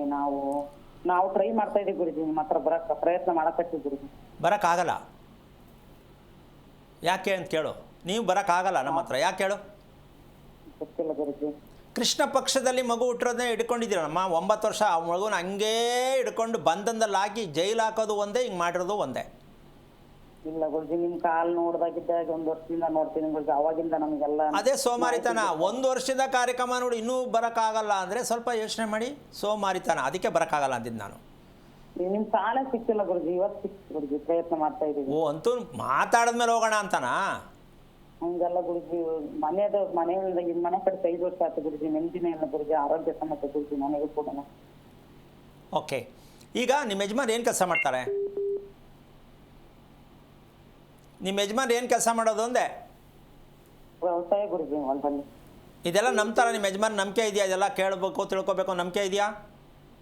ಗುರುಜಿ, ನಂಬ್ತಾರೆ ಗುರುಜಿ. ಅವರೇ ಜಾಸ್ತಿ, ನನಗಿನ ಜಾಸ್ತಿ ಅವರೇ ನಂಬೋದು ಗುರುಜಿ. ಓಕೆ, ಮನೆ ಯಾರನ್ನ ಕೇಳಿ ಕಟ್ಟಿದ್ರಿ? ನಾವೇ ಕಟ್ಟಿದೀವಿ ಗುರುಜಿ. ನಿಮ್ಮ ಮನೆ ಕಟ್ಟೋದು ಗೊತ್ತಿತ್ತಾ? ಇಲ್ಲ ಗುರುಜಿ, ಅದು ನಾವು ಬೇರೆ ಆಗಿದ್ವಿ ಗುರುಜಿ. ಹಂಗಾಗಿ ಅರ್ಜೆಂಟಲ್ಲಿ ಕಟ್ಟಿ. ಅಲ್ಲಮ್ಮ, ಕಟ್ಟೋದು ಗೊತ್ತಿದ್ರೆ ಮನೆ ಕಟ್ಟಬೇಕು, ಗೊತ್ತಿದ್ರೆ ಮನೆ ಹೆಂಗೆ ಕಟ್ಟಿದ್ರಿ? ಏನೋ ಕಟ್ಬಿಟ್ರಿ ಅಲ್ಲ? ಯಾವ ಸಂದರ್ಭ ಹಂಗಿತ್ತು ಗುರುಜಿ. ಓಕೆ, ಈಗ ನಿನಗೆ ಇವಾಗ ಮೂಲ ಕಾರಣ ಕರೆ ಮಾಡೋದು ಉದ್ದೇಶ ಯಾವುದಕ್ಕೆ ಮಾಡಿದೆ? ಮನೆಯದು ಗುರುಜಿ. ನೆಮ್ಮದಿ ಇಲ್ಲ ಗುರುಜಿ. ನಮ್ದು ಒಂದು ಸ್ವಲ್ಪ ಆರೋಗ್ಯ ಸಮಸ್ಯೆ ಗುರುಜಿ. ಇಲ್ಲಿ ಒಂದು ನಿಖರವಾಗಿ ಗಮನಿಸ್ಕೋಬೇಕಾಗಿರೋ ವಿಷಯ, ಈಗ ಇವರಿಬ್ಬರು ಗೊತ್ತಾಗಿಲ್ಲ. ಈಗ ಮಕ್ಕಳಲ್ಲಿ ಯಾವ ಮಗು ಮನೆಯಲ್ಲಿ ಕೃಷ್ಣ ಪಕ್ಷದಲ್ಲಿ ಮಗು ಹುಟ್ಟತ್ತೆ, ಹೆಣ್ಣಾಗಲಿ ಗಂಡಾಗಲಿ, ಯಾವುದೇ ಜಾತಿ ಆಗಿರಲಿ, ಅದೆಲ್ಲೇ ವಾಸ ಮಾಡಲಿ, ಕೃಷ್ಣ ಪಕ್ಷದಲ್ಲಿ ಮಗು ಹುಟ್ಟಿದರೆ ಆ ಮಗುವಿನ ದೇಹ ಪೂರ್ಣವಾಗಿ ಕೆಟ್ಟಿರುತ್ತೆ. ಇಲ್ಲಿ ಕೆಟ್ಟಿರುತ್ತೆ ಅಂದರೆ ಮಗುವಿನ ತಂದೆಯ ದೇಹವೂ ಹಾಗೆ ಕೆಟ್ಟಿರುತ್ತೆ. ಈಗ ಇಷ್ಟು ಎವಿಡೆನ್ಸ್ ಇಟ್ಕೋಬೇಕು ನಾವು. ಒಂದು ಕುಟುಂಬದಲ್ಲಿ ಒಂದು ಕೃಷ್ಣ ಪಕ್ಷದಲ್ಲಿ ಮಗು ಹುಟ್ಟಿದರೆ ಆ ಮಗು ದೇಹ ಸ್ಥಿತಿ ಪೂರ್ಣವಾಗಿ ಕೆಟ್ಟಿರುತ್ತೆ. ಇದು ಔಷಧದಿಂದ ಉಪಯೋಗ ಆಗಲ್ಲ, ಅವ್ರ ಬಾಯಲ್ಲೇ ಬಂತು, ಎಲ್ಲ ಕಡೆ ತೋರಿಸ್ತೋ ಅಂತ. ಅಮ್ಮ, ಜೀವನ ಪರ್ಯಂತ ಆ ಮಗುವಿಗೆ ಮಾನಸಿಕ ರೋಗಿಯನ್ನು ಆಲ್ರೆಡಿ ಮಾಡಿ ಇಟ್ಬಿಟ್ಟವ್ರೆ. ಅದು ಯಾವಾಗಲೂ ಯೋಚನೆ ಮಾಡ್ತಾನೆ ಇರುತ್ತೆ. ಊಟ ಮಾಡೋಕ್ಕೆ ಇಷ್ಟ ಇಲ್ಲ, ಓದೋಕ್ಕೆ ಇಷ್ಟ ಇಲ್ಲ, ಮಲ್ಕೊಳ್ಳೋಕೆ ಇಷ್ಟ ಇಲ್ಲ. ಕಾರಣ ತುರಿಕೆ, ಬಾಯಾರಿಕೆ. ಇದಕ್ಕೆ ತುಂಬ ಮ್ಯಾಚಿಂಗ್ ಇದೆ. ಕೆಲವು ಸುಮ್ಮನೆ ಬಾಟಲ್ ಒಂಚೂರು ಒಂದು ಗುಟ್ಟು ಕುಡಿತಾರೆ, ಮಡಕ್ತಾರೆ, ಕುಡಿತಾರೆ. ಕೆಲವು ನೋಡಿ ನೀನು, ಅವ್ರ ಕತೆ ಹೇಳಕ್ಕೆ ಸಾಧ್ಯ. ನೀರು ಜಾಸ್ತಿ ಕುಡಿದ್ರೆ ದೇಹ ಏನಾಗತ್ತೆ, ನೀರು ಕಮ್ಮಿ ಕುಡಿದ್ರೆ ದೇಹ ಏನಾಗತ್ತೆ, ಎರಡರಲ್ಲೂ ಕೆಡುತ್ತೆ. ಕಾರಣ ಜೀವ ಜಲ ರೀ. ಅದು ನಮ್ಮ ಜೀವಕ್ಕೆ ಎಷ್ಟು ಬೇಕೋ ಅಷ್ಟು ಜಲ ಕೊಡಬೇಕು. ಆ ರೀತಿ ಜಲವನ್ನು ಕೊಡಬೇಕು. ನಮಗೆ ಗೊತ್ತಿಲ್ಲ. ಸುಮ್ಮನೆ ಮದುವೆ ಮಾಡ್ಕೊಂಬಿಟ್ಟೆ, ಮಕ್ಕಳು ಮಾಡ್ಕೊಂಬಿಟ್ಟೆ, ಎಲ್ಲ ಕಡೆ ಕೇಳಿದೆ, ಎಲ್ಲ ಕಡೆ ತೋರಿಸ್ತಾ ಇದ್ದೀನಿ ಅಂದರೆ ಏನು ತೋರಿಸೋಕ್ಕಾಗತ್ತೆ? ಅವ್ರೇನು ಹೇಳೋಕ್ಕಾಗತ್ತೆ? ನೀವೇನು ಮಾಡ್ಕೊಳಕ್ಕಾಗತ್ತೆ? ಸಾಧ್ಯನೇ ಇಲ್ಲ. ಬಗೆಹರಿದೇ ಇರುವಂಥ ಕಾಯಿಲೆ, ನೆಮ್ಮದಿ ಇರದೇ ಇರತಕ್ಕಂಥ ಕುಟುಂಬ, ಇದಿಷ್ಟು ನಾವು ಪಡ್ಕೊಂಡು ಸುಮ್ಮನೆ ಹಂಗೆ ಕಾಲ ಕಳೆದ್ರೆ ಎಲ್ಲಿಂದ ಆಗತ್ತೆ? ಅಮ್ಮ, ಅರ್ಥ ಆಯ್ತಾ ನಾನು ಹೇಳಿದ್ದು? ಗುರುಗಳೇ, ಕರೆ ಕಟ್ಟಾಗಿದೆ. ಈಗ ಇಷ್ಟು ವಿಚಾರ ಪ್ರತಿಯೊಬ್ಬರು ಅರ್ಥ ಮಾಡ್ಕೋಬೇಕು. ಮಗು ಹುಡ್ತು, ನನಗೆ ಹೆಣ್ಣು ಹುಡ್ತೋ ಗಂಡು ಹುಡ್ತೋ ಅಂತ ಖುಷಿ ಪಡೋದಲ್ಲ. ಆ ಮಗು ಶುಕ್ಲದಲ್ಲಿ ಹುಡ್ತಾ, ಕೃಷ್ಣದಲ್ಲಿ ಹುಡ್ತಾ, ಇದ್ರ ಬಂಡವಾಳ ಅಪ್ಪ ಅಮ್ಮನ ಮೇಲೆ ಹೋಗುತ್ತೆ. ಮಗು ಹುಟ್ಟೋದು ಕೃಷ್ಣ ಪಕ್ಷದಲ್ಲಿ ಯಾಕೆ, ಶುಕ್ಲ ಪಕ್ಷದಲ್ಲಿ ಯಾಕೆ, ಇದು ಎರಡು ರಹಸ್ಯ ತಂದೆ ತಾಯಿ ಮೂಲಕವಾಗಿ ಬಂದಿರುತ್ತೆ ಮಗು. ಇದನ್ನು ನಾವು ತಿಳ್ಕೊಂಡ್ರೆ ನಾವೆಲ್ಲೂ ಹೋಗಿ ತಲೆ ಕೆಚ್ಕೋಬೇಕಾಗಿಲ್ಲ, ದೇವ್ರ ಹತ್ರ ಕೂತ್ಕೊಂಡು ಅಳಬೇಕಾಗಿಲ್ಲ, ನಾವೇ ಸರಿ ಮಾಡ್ಕೊಳ್ಳೋಕ್ಕೆ ಪ್ರಯತ್ನವನ್ನು ಮಾಡ್ಬೋದು. ಈಗ ಮತ್ತೊಂದು ಕಾಲರ್ ಇದೆ ಗುರುಗಳೇ. ಮೈಸೂರಿಂದ ದಾಕ್ಷಾಯಿಣಿ ಅಂತ ಹೇಳಿ ಕರೆ ಮಾಡಿದ್ದಾರೆ. ದಾಕ್ಷಾಯಿಣಿ ಅವರೇ ಯಾರ ಬಗ್ಗೆ ಕೇಳಬೇಕಾಗಿತ್ತು? ನನ್ನ ಬಗ್ಗೆನೇ ಕೇಳಬೇಕು. ತಮ್ಮ ನಕ್ಷತ್ರವನ್ನು ತಿಳಿಸ್ಬಹುದಾ? ಉತ್ತರ ಭಾದ್ರ ನಕ್ಷತ್ರ, ಮೀನರಾಶಿ. ತಾವು ಯಾವ ಪಕ್ಷದಲ್ಲಿ ಹುಟ್ಟಿದ್ದೀರಾ ಅನ್ನೋದನ್ನು ತಿಳಿಸ್ಬಹುದಾ? ಕೃಷ್ಣ ಪಕ್ಷ. ಗುರುಗಳಿದ್ದಾರೆ, ಮಾತನಾಡಿ. ಹಲೋ. ಹರಿ ಓಂ ಗುರುಗಳೇ. ನಾರಾಯಣ, ಏನು ಓದಿದೀಯಪ್ಪ? ನಾನು ಇವಾಗ ಫೈನಲ್ ಇಯರ್ ಡಿಗ್ರಿ. ಇನ್ನು ಎಷ್ಟು ವರ್ಷ ಓದಬೇಕು? ಮುಗೀತು ಡಿಗ್ರಿ, ಇವಾಗ ಕೆಲಸ ಸಿಕ್ಕಿದೆ. ಅಲ್ಲಮ್ಮ, ಇನ್ನು ಎಷ್ಟು ವರ್ಷ ಓದಬೇಕು ಅಂದೆ? ಮುಗೀತು. ಮುಗೀತಾ? ಈ ಮುಂದೆ ಏನು? ಮುಂದೆ ಮತ್ತೆ ಹೇಳ್ತಾ ಇದ್ದಾರೆ. ಆದ್ರೆ ನನಗೆ ಮದ್ವೆ ಮಾಡ್ಬೇಕಂತ ಹೇಳ್ತಾ ಇದ್ದಾರೆ. ನಿಮ್ಮಂತ ಬಂದು ಆಮೇಲೆ ಮದ್ವೆ ಆಗಕ್ಕೆ ಅಂತಿದ್ದೀನಿ. ಏನು ಕಾರಣ? ಅದು ನಾನು ಒಂದ್ ವಾರ ಹಿಂದೆ ಯೂಟ್ಯೂಬ್ ಅಲ್ಲಿ ನಿಮ್ದು ನೋಡ್ತಾ ಇದ್ದೆ, ಯೂಟ್ಯೂಬ್ ಚಾನಲ್ ಅಲ್ಲಿ. ಅವಾಗ ಇಂಟ್ರೆಸ್ಟಿಂಗ್ ಅನ್ಸ್ತು ನನ್ಗೆ. ಅಲ್ಲಿವರೆಗೂ ಇದ್ರ ಬಗ್ಗೆ ಇಂಟ್ರೆಸ್ಟ್ ಇರಲಿಲ್ಲ? ಗೊತ್ತೇ ಇರ್ಲಿಲ್ಲ ಗುರುಗಳೇ. ಈಗ ಕೋಪ ಬಂತ, ಖುಷಿ ಆಯ್ತಾ ತಿಳ್ಕೊಂಡೆ ಅಂತ? ಖುಷಿ ಆಯ್ತು ತಿಳ್ಕೊಂಡೆ ಅಂತ. ನೋಡಮ್ಮ, ಎಷ್ಟು ಕೋಟಿ ಜನ ಅನುಭವಿಸ್ತಾ ಇದ್ದಾರೆ ಅಲ್ವಾ? ಹೌದು ಗುರುಗಳೇ. ಇದು ಎಜುಕೇಷನ್ ಏನಾದ್ರು ಸಿಗುತ್ತಾ ಇದ್ರ ಬಗ್ಗೆ ಮಾಹಿತಿ? ಇಲ್ಲ ಗುರುಗಳೇ. ಈಗ ನಾವೆಲ್ಲ ಅದೇ ಥರ ಮಾಡ್ತಾ ಇರೋದು. ಎಲ್ಲ ಎಜುಕೇಷನ್ ಒಂದು ಆಗ್ಬಿಟ್ರೆ ಎಲ್ಲ ಸಿಗುತ್ತೆ ಅಂತ ಅನ್ಕೊಂಡಿದ್ದೀನಿ. ನಿನ್ನ ಪ್ರಕಾರ ಓಕೆನೇನಮ್ಮ? ಇಲ್ಲ ಗುರುಗಳೇ, ಇದೆಲ್ಲ ತಿಳ್ಕೋಬೇಕು. ತಿಳ್ಕೊಂಡಿಲ್ವಲ್ಲ. ಈಗ ಎಷ್ಟು ವಯಸ್ಸು ನಿಂಗೆ? 22. 22. ನಿಂದು ಏನು ತಿಳ್ಕೋಬೇಕು ಅಂತ ಕರೆ ಮಾಡಿದೆ? ಅದು ಮನೆ ಬಗ್ಗೆ ಕೇಳಬೇಕಿತ್ತು, ಆರೋಗ್ಯನೂ. ಅಮ್ಮ, ಆಮೇಲೆ ಮನೆ ಬಗ್ಗೆ ಆಮೇಲೆ ಬರ್ತೀನಿ. ಫಸ್ಟು ನಿನ್ನ ವೈಯಕ್ತಿಕವಾಗಿ ಪರ್ಸ್ನಲಿ ಹೆಲ್ತಿ ಬಗ್ಗೆ ಬೇಕಾ? ಹೆಲ್ತ್ ಬಗ್ಗೆನೇ ಬೇಕು ಗುರುಗಳೇ, ಅದೇ ಮೇನ್. ಓಕೆ, ನಿನಗೆ ಗೊತ್ತಿಲ್ಲದೆ ಇರೋ ರೀತಿಯಲ್ಲಿ ನಿನಗೆ ಅದು ಅರ್ಥನೇ ಆಗಿರಲ್ಲ ಯಾಕೆ ಹಿಂಗೆ ಅಂತ ಮಾತು ಮತ್ತು ಕೋಪ, ಬೇಜಾರು, ಇದರಲ್ಲಿ ಯಾವುದರಲ್ಲಿ ನೀನು ದಾರಿ ತಪ್ತೀಯಾ ಅಂತ ಅಂದ್ಕೊಂಡಿದ್ಯಾ? ಮಾತಾಡೋದ್ರಲ್ಲಿ ಸ್ವಲ್ಪ ದುಡುಕು ಮಾತಾಡ್ಬಿಡ್ತೀನಿ. ನಂಬರ್ 1, ಬೇಡದೇ ಇದ್ರೂ ಕೋಪ ಬರುತ್ತೆ, ಸುಮ್ಮನೆ ಬೇಜಾರಾಗತ್ತೆ. ಈ 3ರಲ್ಲಿ ಯಾವ್ದು ತಗೋತೀಯಾ? ಸುಮ್ಮನೆ ಬೇಜಾರಾಗುತ್ತೆ ಗುರುಗಳೇ. ಈಗ ಇದಕ್ಕೆ ಉತ್ತರ ಬೇಕಾ ಬೇಡವಾ? ಬೇಕು ಗುರುಗಳೇ. ತಿಳ್ಕೊಳ್ಳಿಲ್ಲ ಅಂದರೆ ಗೊತ್ತಿಲ್ಲ ಅಂತ ಒಂದೇ ಸಲ ಹೇಳ್ಬಿಡ್ತೀಯಾ? ಓಕೆ, ಎರಡನೇ ವಿಷಯಕ್ಕೆ, ನೀನು ಕುತ್ತಿಗೆಯನ್ನು ನೇರವಾಗಿ ಇಟ್ಕೊಂಡು ನಾನು ಕೂತಿರ್ತೀನಿ, ಎಲ್ಲ ಕೆಲಸ ಮಾಡಬೇಕಾದ್ರೆ ಕುತ್ತಿಗೆ ಬಗ್ಗೆ ಗಮನ ಇದೆ ಅಂತ ಅನಿಸುತ್ತಾ? ಇಲ್ಲ ಕುತ್ತಿಗೆ ಬಗ್ಗೆ ಸ್ವಲ್ಪ ಸಮಸ್ಯೆ ಇದೆ ಅನಿಸುತ್ತಾ ನಿನಗೆ? ಇದೆ ಗುರುಗಳೇ, ಕುತ್ತಿಗೆನೇ ನೋವು ಬರೋದು ನನಗೆ ಜಾಸ್ತಿ. ಈಗ ಮನುಷ್ಯನ ದೇಹದಲ್ಲಿ ದೇವಾಲಯದ ಕಳಶ ಎಷ್ಟು ಮುಖ್ಯನೋ, ಮನುಷ್ಯನ ದೇಹದ ಕುತ್ತಿಗೆ ಭಾಗ ಕಳಶ, ಅದೇ ದೇವರು. ಅಲ್ಲೇ 7 ಗ್ರಹಗಳಿರೋದು. ನಮ್ಮ ಕುತ್ತಿಗೆ ಭಾಗ ಎಷ್ಟು ಬೆಂಡಾಗತ್ತೆ ಅಷ್ಟು ನಮ್ಮ ದೇಹದಲ್ಲಿ ರೋಗ ಉತ್ಪತ್ತಿ ಆಗತ್ತೆ. ಈಗ ಸಣ್ಣ ಉದಾಹರಣೆ ಹೇಳ್ತೀನಿ. ಇದನ್ನು ಹೇಳಕ್ಕೆ ನನಗೆ ರೈಟ್ಸ್ ಇಲ್ಲ, ಅಧಿಕಾರ ಇಲ್ಲ, ಆದರೂ ಹೇಳ್ತೀನಿ. ಕುತ್ತಿಗೆಯನ್ನು ಎಷ್ಟು ಬಗ್ಗಿಸಿ ಮಕ್ಕಳಾಗಲಿ ದೊಡ್ಡವರು ಇರ್ತಾರೆ, ಕ್ಯಾನ್ಸರು ಪಕ್ಕ ಪಕ್ಕ ಪಕ್ಕ. ಕ್ಯಾನ್ಸರ್ ರೋಗ, ನಾನು ಡಾಕ್ಟರ್ ಅಲ್ಲ. ಯಾವ ವ್ಯಕ್ತಿ ಕುತ್ತಿಗೆಯನ್ನು ಜಾಸ್ತಿ ಬಗ್ಗಿಸ್ತಾರೋ, ಓದಬೇಕು ಬಗ್ಗಿಸ್ಬೇಕು, ಮೊಬೈಲ್ ನೋಡಬೇಕು ಬಗ್ಗಿಸ್ಬೇಕು, ಊಟ ಮಾಡಬೇಕು ಬಗ್ಗಿಸ್ಬೇಕು, ಗಂಡತ್ರ ಮಾತಾಡಬೇಕು ಬಗ್ಗಿಸ್ಬೇಕು, ಯೋಚನೆ ಮಾಡಬೇಕು ಬಗ್ಗಿಸ್ಬೇಕು. ಹೌದಲ್ಲಮ್ಮ? ಹೌದು ಗುರುಗಳೇ. ಹಾಗಿದ್ದ ಮೇಲೆ ನಮ್ಮ ಭಾರತ ದೇಶಕ್ಕೆ ಕ್ಯಾನ್ಸರು, ಶುಗರು ಯಾಕೆ ಬರಬಾರದು? ಇವರು ಡಿಸೈಡ್. ಇದಕ್ಕೆ ಬಗ್ಗೆ ಏನಾದ್ರು ಯಾರು ಮಾತಾಡೋದಿದ್ರೆ ದಯವಿಟ್ಟು ಬನ್ನಿ ಕಾರ್ಯಕ್ರಮ ಮಾಡೋಣ. ಕ್ಯಾನ್ಸರ್ ಏನಕ್ಕೆ ಬರುತ್ತೆ ನಮ್ಮ ಭಾರತ ದೇಶಕ್ಕೆ, ಯಾಕೆ ಬರಬೇಕಿತ್ತದು? Treatment secondary. ಇದರ ಬಗ್ಗೆ ಮಾತಾಡೋಕ್ಕೆ ನಾನು ರೆಡಿ. ಕಾರಣ ತಿಳಿಸ್ಬೇಕು. ಕ್ಯಾನ್ಸರ್ ಬರೋದಕ್ಕೆ ಕಾರಣ ಏನು? ನಮ್ಮ ಕುತ್ತಿಗೆಯ ಭಾಗನೇ ಕಾರಣ. ಈಗ ನಾನು ಡಾಕ್ಟರ್ ಅಲ್ಲ. ಈಗ ಹುಡುಗಿ ಕುತ್ತಿಗೆ ಭಾಗವನ್ನು ನೋವಿದೆ ಅಂತ ಹೇಳ್ತು. ಇದು ಎಷ್ಟೊಂದು ಸಮಸ್ಯೆ ಕೊಡುತ್ತೆ ಅಂದರೆ 31-32 ವರ್ಷ ಅಷ್ಟೇ ಇದಕ್ಕೆ ಆಯಸ್ಸು ಅಂತ ಹೇಳಿದ್ರೆ ಬೇಜಾರಾಗತ್ತೆ. ಈಗ ಆಗುತ್ತೆ ಗುರುಗಳೇ. 32 ವರ್ಷಕ್ಕೆ ನನ್ನ ಕತೆ ಏನು ಅಂತ ಹುಡುಗಿ ಎಷ್ಟು ಯೋಚನೆ ಮಾಡುತ್ತೆ. ಹೌದು. ಇದನ್ನ ಬೇರೆ ಆ್ಯಂಗಲ್ ಯೋಚನೆ ಮಾಡಿದ್ರೆ ಏನ್ರಿ ಎದುರಿಸ್ತೀರ ಜನಗಳನ್ನೆಲ್ಲ ಅಂತ ಬೇಕಾದ್ರೆ ಕೆಲವರು ಹೇಳ್ಬಹುದೇನೋ. ಹೌದಲ್ಲ? ಹೆದರ್ಸೋದಲ್ಲ ಸ್ವಾಮಿ, ಕಣ್ ತೆರೆಸ್ತಾ ಇರೋದು. ಮುಚ್ಚಿಟ್ಟು ಮೋಸ ಮಾಡಿ ಸುಳ್ಳು ಹೇಳಿ ದುಡ್ಡು ಮಾಡೋದಲ್ಲ. ನೇರವಾಗಿ ಹೇಳಬೇಕು, ಸರಿ ಮಾಡಬೇಕು, ದಾರಿ ತೋರಿಸ್ಬೇಕು. ಇದು ಧರ್ಮದ ರಹಸ್ಯ. ಹೆದರ್ಸೋದು ಅಂದರೆ ಡಾಕ್ಟ್ರು ಎದುರಿಸ್ಬಿಡ್ತೀರಾ ಅಂತ ಹೇಳಿದ್ರೆ ಡಾಕ್ಟ್ರು ಟ್ರೀಟ್ಮೆಂಟ್ ಮಾಡೋಕ್ಕಾಗಲ್ಲ. ರೋಗ ಏನು ಅಂತ ಹೇಳಿಬಿಟ್ಟೆ ಟ್ರೀಟ್ಮೆಂಟ್ ಮಾಡಬೇಕು. ತಪ್ಪಾಗಿ ದಡ್ಡತನವಾಗಿ ಮಾತಾಡದೆ ಅನುಭವಿಸೋದೇ ನಾವು. ನೇರವಾಗಿ ಸತ್ಯವಾಗಿ ಕಡಾಖಂಡಿತವಾಗಿ ವಿಚಾರಗಳನ್ನ ತಿಳ್ಕೋಬೇಕು, ಸರ್ ಮಾಡ್ಕೋಬೇಕು. ಇದು ಮನುಷ್ಯತ್ವ ಅಂತಾರೆ. ನನ್ನಿರೋದೇ ಹಿಂಗೆ ಏನೀಗ ಅಂದರೆ ಕಷ್ಟ ಆಗತ್ತೆ. ಈಗ ಈ ಹುಡುಗಿ ಮದುವೆ ಮಾಡಿಕೊಂಡ್ರು ಮುಂದಕ್ಕೆ ಒಂದು ನೆಗೆಟಿವ್ ಪಾಯಿಂಟ್ ಕ್ರಿಯೇಟ್ ಆಲ್ರೆಡಿ ಆಗಿದೆ. ಏನು? ಯಾರ ಮಾತನ್ನು ಕೇಳೋಕ್ಕೆ ರೆಡಿ ಇಲ್ಲ. ಈ ಹುಡುಗಿ ಏನು ಮಾತಾಡುತ್ತೋ ಅದನ್ನೇ ರಿಸೀವ್ ಮಾಡ್ಕೋಬೇಕು. ರಿವರ್ಸ್ ಮಾಡಿದ್ರೆ ಗಂಡ ಹೆಂಡತಿ ದೂರ. ಈಗ ಹುಡುಗಿ ಹೆಂಗೆ ಬದುಕೋದು, ಹೆಂಗೆ ಮದುವೆ ಮಾಡ್ಕೊಳ್ಳೋದು, ಮನೇಲಿ ಮದುವೆ ಮಾಡ್ತಾನೆ ಅಂತ ಹೇಳ್ತಾ ಇದ್ರೆ ಅಂತ ಹೇಳುತ್ತೆ. ಮಾಡಿದ್ಮೇಲೆ ಗಂಡ ಹೆಂಡತಿನೇ ಹೊಂದಾಣಿಕೆ ಆಗಲ್ಲ ಪಾಪ ಈ ಮಗುವಿನ ಮನಸ್ಥಿತಿಯಿಂದ. ಇದನ್ನು ಯಾವ ಪುರೋಹಿತ ಮದುವೆ ಮಾಡಿಸೋನು ಸರಿ ಮಾಡ್ತಾನಾ? ಆಗತ್ತಾ? ಆ ತಾಕತ್ತಿದೆಯಾ ಅವ್ರಿಗೆ ಮದುವೆ ಮಾಡಿಸೋರಿಗೆ? ಯೋಚನೆ ಮಾಡಿ. ಓದಿಸ್ಬಿಡೋದು ಒಂದು, ಮದುವೆ ಮಾಡಿ ಆಚೆಗೆ ತಳ್ಳಿಬಿಡೋದು ಒಂದು. ಇದು ಅಪ್ಪ ಅಮ್ಮ ಪೋಷಕರು ಯಾವ ಪುರುಷಾರ್ಥಕ್ರಿ ಮಕ್ಕಳನ್ನ ಪಡ್ಕೋಬೇಕು ಸ್ವಲ್ಪ ಯೋಚನೆ ಮಾಡಿ. ಮಕ್ಕಳನ್ನ ಎಷ್ಟು ಅಧೋಗತಿಗೆ ತೊಗೊಂಡೋಗ್ತಾ ಇದ್ದೀವಿ ಯೋಚನೆ ಮಾಡಿ.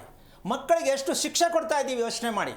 ಮಕ್ಕಳಿಗೆ ಎಷ್ಟು ಪಾಪಕ್ಕೆ ತಳ್ತಾ ಇದ್ದೀವಿ ಯೋಚನೆ ಮಾಡಿ. ತಂದೆ ತಾಯಿ ಅನ್ನಿಸ್ಕೊಳ್ಳೋದಕ್ಕೆ ನಮ್ಗೆ ನಿಜಕ್ಕೂ ಲಾಯಕ್ಕಿಲ್ಲ ಅಂತ ನನ್ನೂ ಸೇರಿಸಿ ತಪ್ಪು ಮಾಡಿದ್ರೆ ನಾನು ಒಪ್ಕೋಬೇಕಾಗತ್ತೆ. ಒಂದು ಮಗುವಿನ ಸಮಾಜಕ್ಕೆ ಆರೋಗ್ಯದಾಯಕವಾದ ಮಗುವಿನ ಸಮಾಜಕ್ಕೆ ತರಲಿಲ್ಲ ಅಂದರೆ ತಂದೆ ತಾಯಿಗಳು ನರಕ ಪ್ರಾಪ್ತಿ ಆಗತ್ತೆ. ಪೂಜೆ ಮಾಡೋದು ಬೇಡ, ಮಕ್ಕಳನ್ನು ದೇವರ ರೀತಿಯಲ್ಲಿ ಕಾಣಿ, ಮಕ್ಕಳನ್ನು ದೇವರ ರೀತಿಯಲ್ಲಿ ಪ್ರೀತಿಸಿ. ಇದು ನಿಮಗೆ ನಿಜವಾದ ಪೂಜೆ.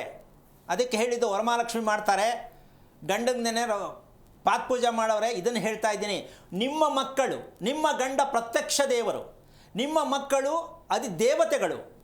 ಅದನ್ನೇ ಗುರುತಿಸ್ತೆ ನೀವು ಏನೆಲ್ಲ ಹಬ್ಬಗಳು ಮಾಡ್ತಿರ್ರಿ, ದುಡ್ಡು ಖರ್ಚು ಮಾಡ್ಕೊಂಡು ಸಾಲ ಮಾಡಿಕೊಂಡು. ಮೊದಲೇ ಪ್ರಪಂಚ ಕಮಿಟ್ಮೆಂಟು, ಮದುವೆಗೆ ಕಮಿಟ್ಮೆಂಟು, ಮದುವೆ ಮಾಡೋಕ್ಕೆ ಕಮಿಟ್ಮೆಂಟು, ಹಬ್ಬ ಮಾಡೋಕ್ಕೆ ಕಮಿಟ್ಮೆಂಟು, ಬದುಕೋದಕ್ಕೆ ಕಮಿಟ್ಮೆಂಟು.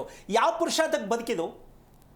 ಬರೀ ಸಾಲದಲ್ಲೇ ಬದುಕಬೇಕು ಅಂದರೆ ಏನು ಕುಟ್ಟಿದೋ ಈ ಭೂಮಿಯಲ್ಲಿ? ಸ್ವಲ್ಪ ಯೋಚನೆ ಮಾಡಿ. ಈ ಹುಡುಗಿ ಪೂರ್ತಿ ವಿಚಾರವನ್ನು ಈಗ ಮುಂದೆ ಇಟ್ಟರೆ ಈ ಮಗು ತುಂಬ ಯೋಚನೆ ಮಾಡುತ್ತೆ. ಈಗ ಇದನ್ನು ಮುಚ್ಚಿಟ್ರೆ ಆ ಕರ್ಮಕ್ಕೆ ನಾವು ಸಿಕ್ಕಾಕೋಬೇಕಾಗತ್ತೆ. ನೋಡಮ್ಮ, ಇದು ಧರ್ಮ ರಹಸ್ಯದಲ್ಲಿ ಇರ್ತಕ್ಕಂಥ ಗುಟ್ಟು. ಸತ್ಯವನ್ನು ಹೇಳದಿದ್ದರೆ ನಮಗೆ ಕರ್ಮ, ಸತ್ಯವನ್ನು ಹೇಳಿದರೆ ಅವರಿಗೆ ಕರ್ಮ. ಮತ್ತು ಹೇಗೆ ಕಾರ್ಯಕ್ರಮದಲ್ಲಿ ನಾವು ಮಾತಾಡಬೇಕು ಅಂತ ಸ್ವಲ್ಪ ಯೋಚನೆ ಮಾಡಿ.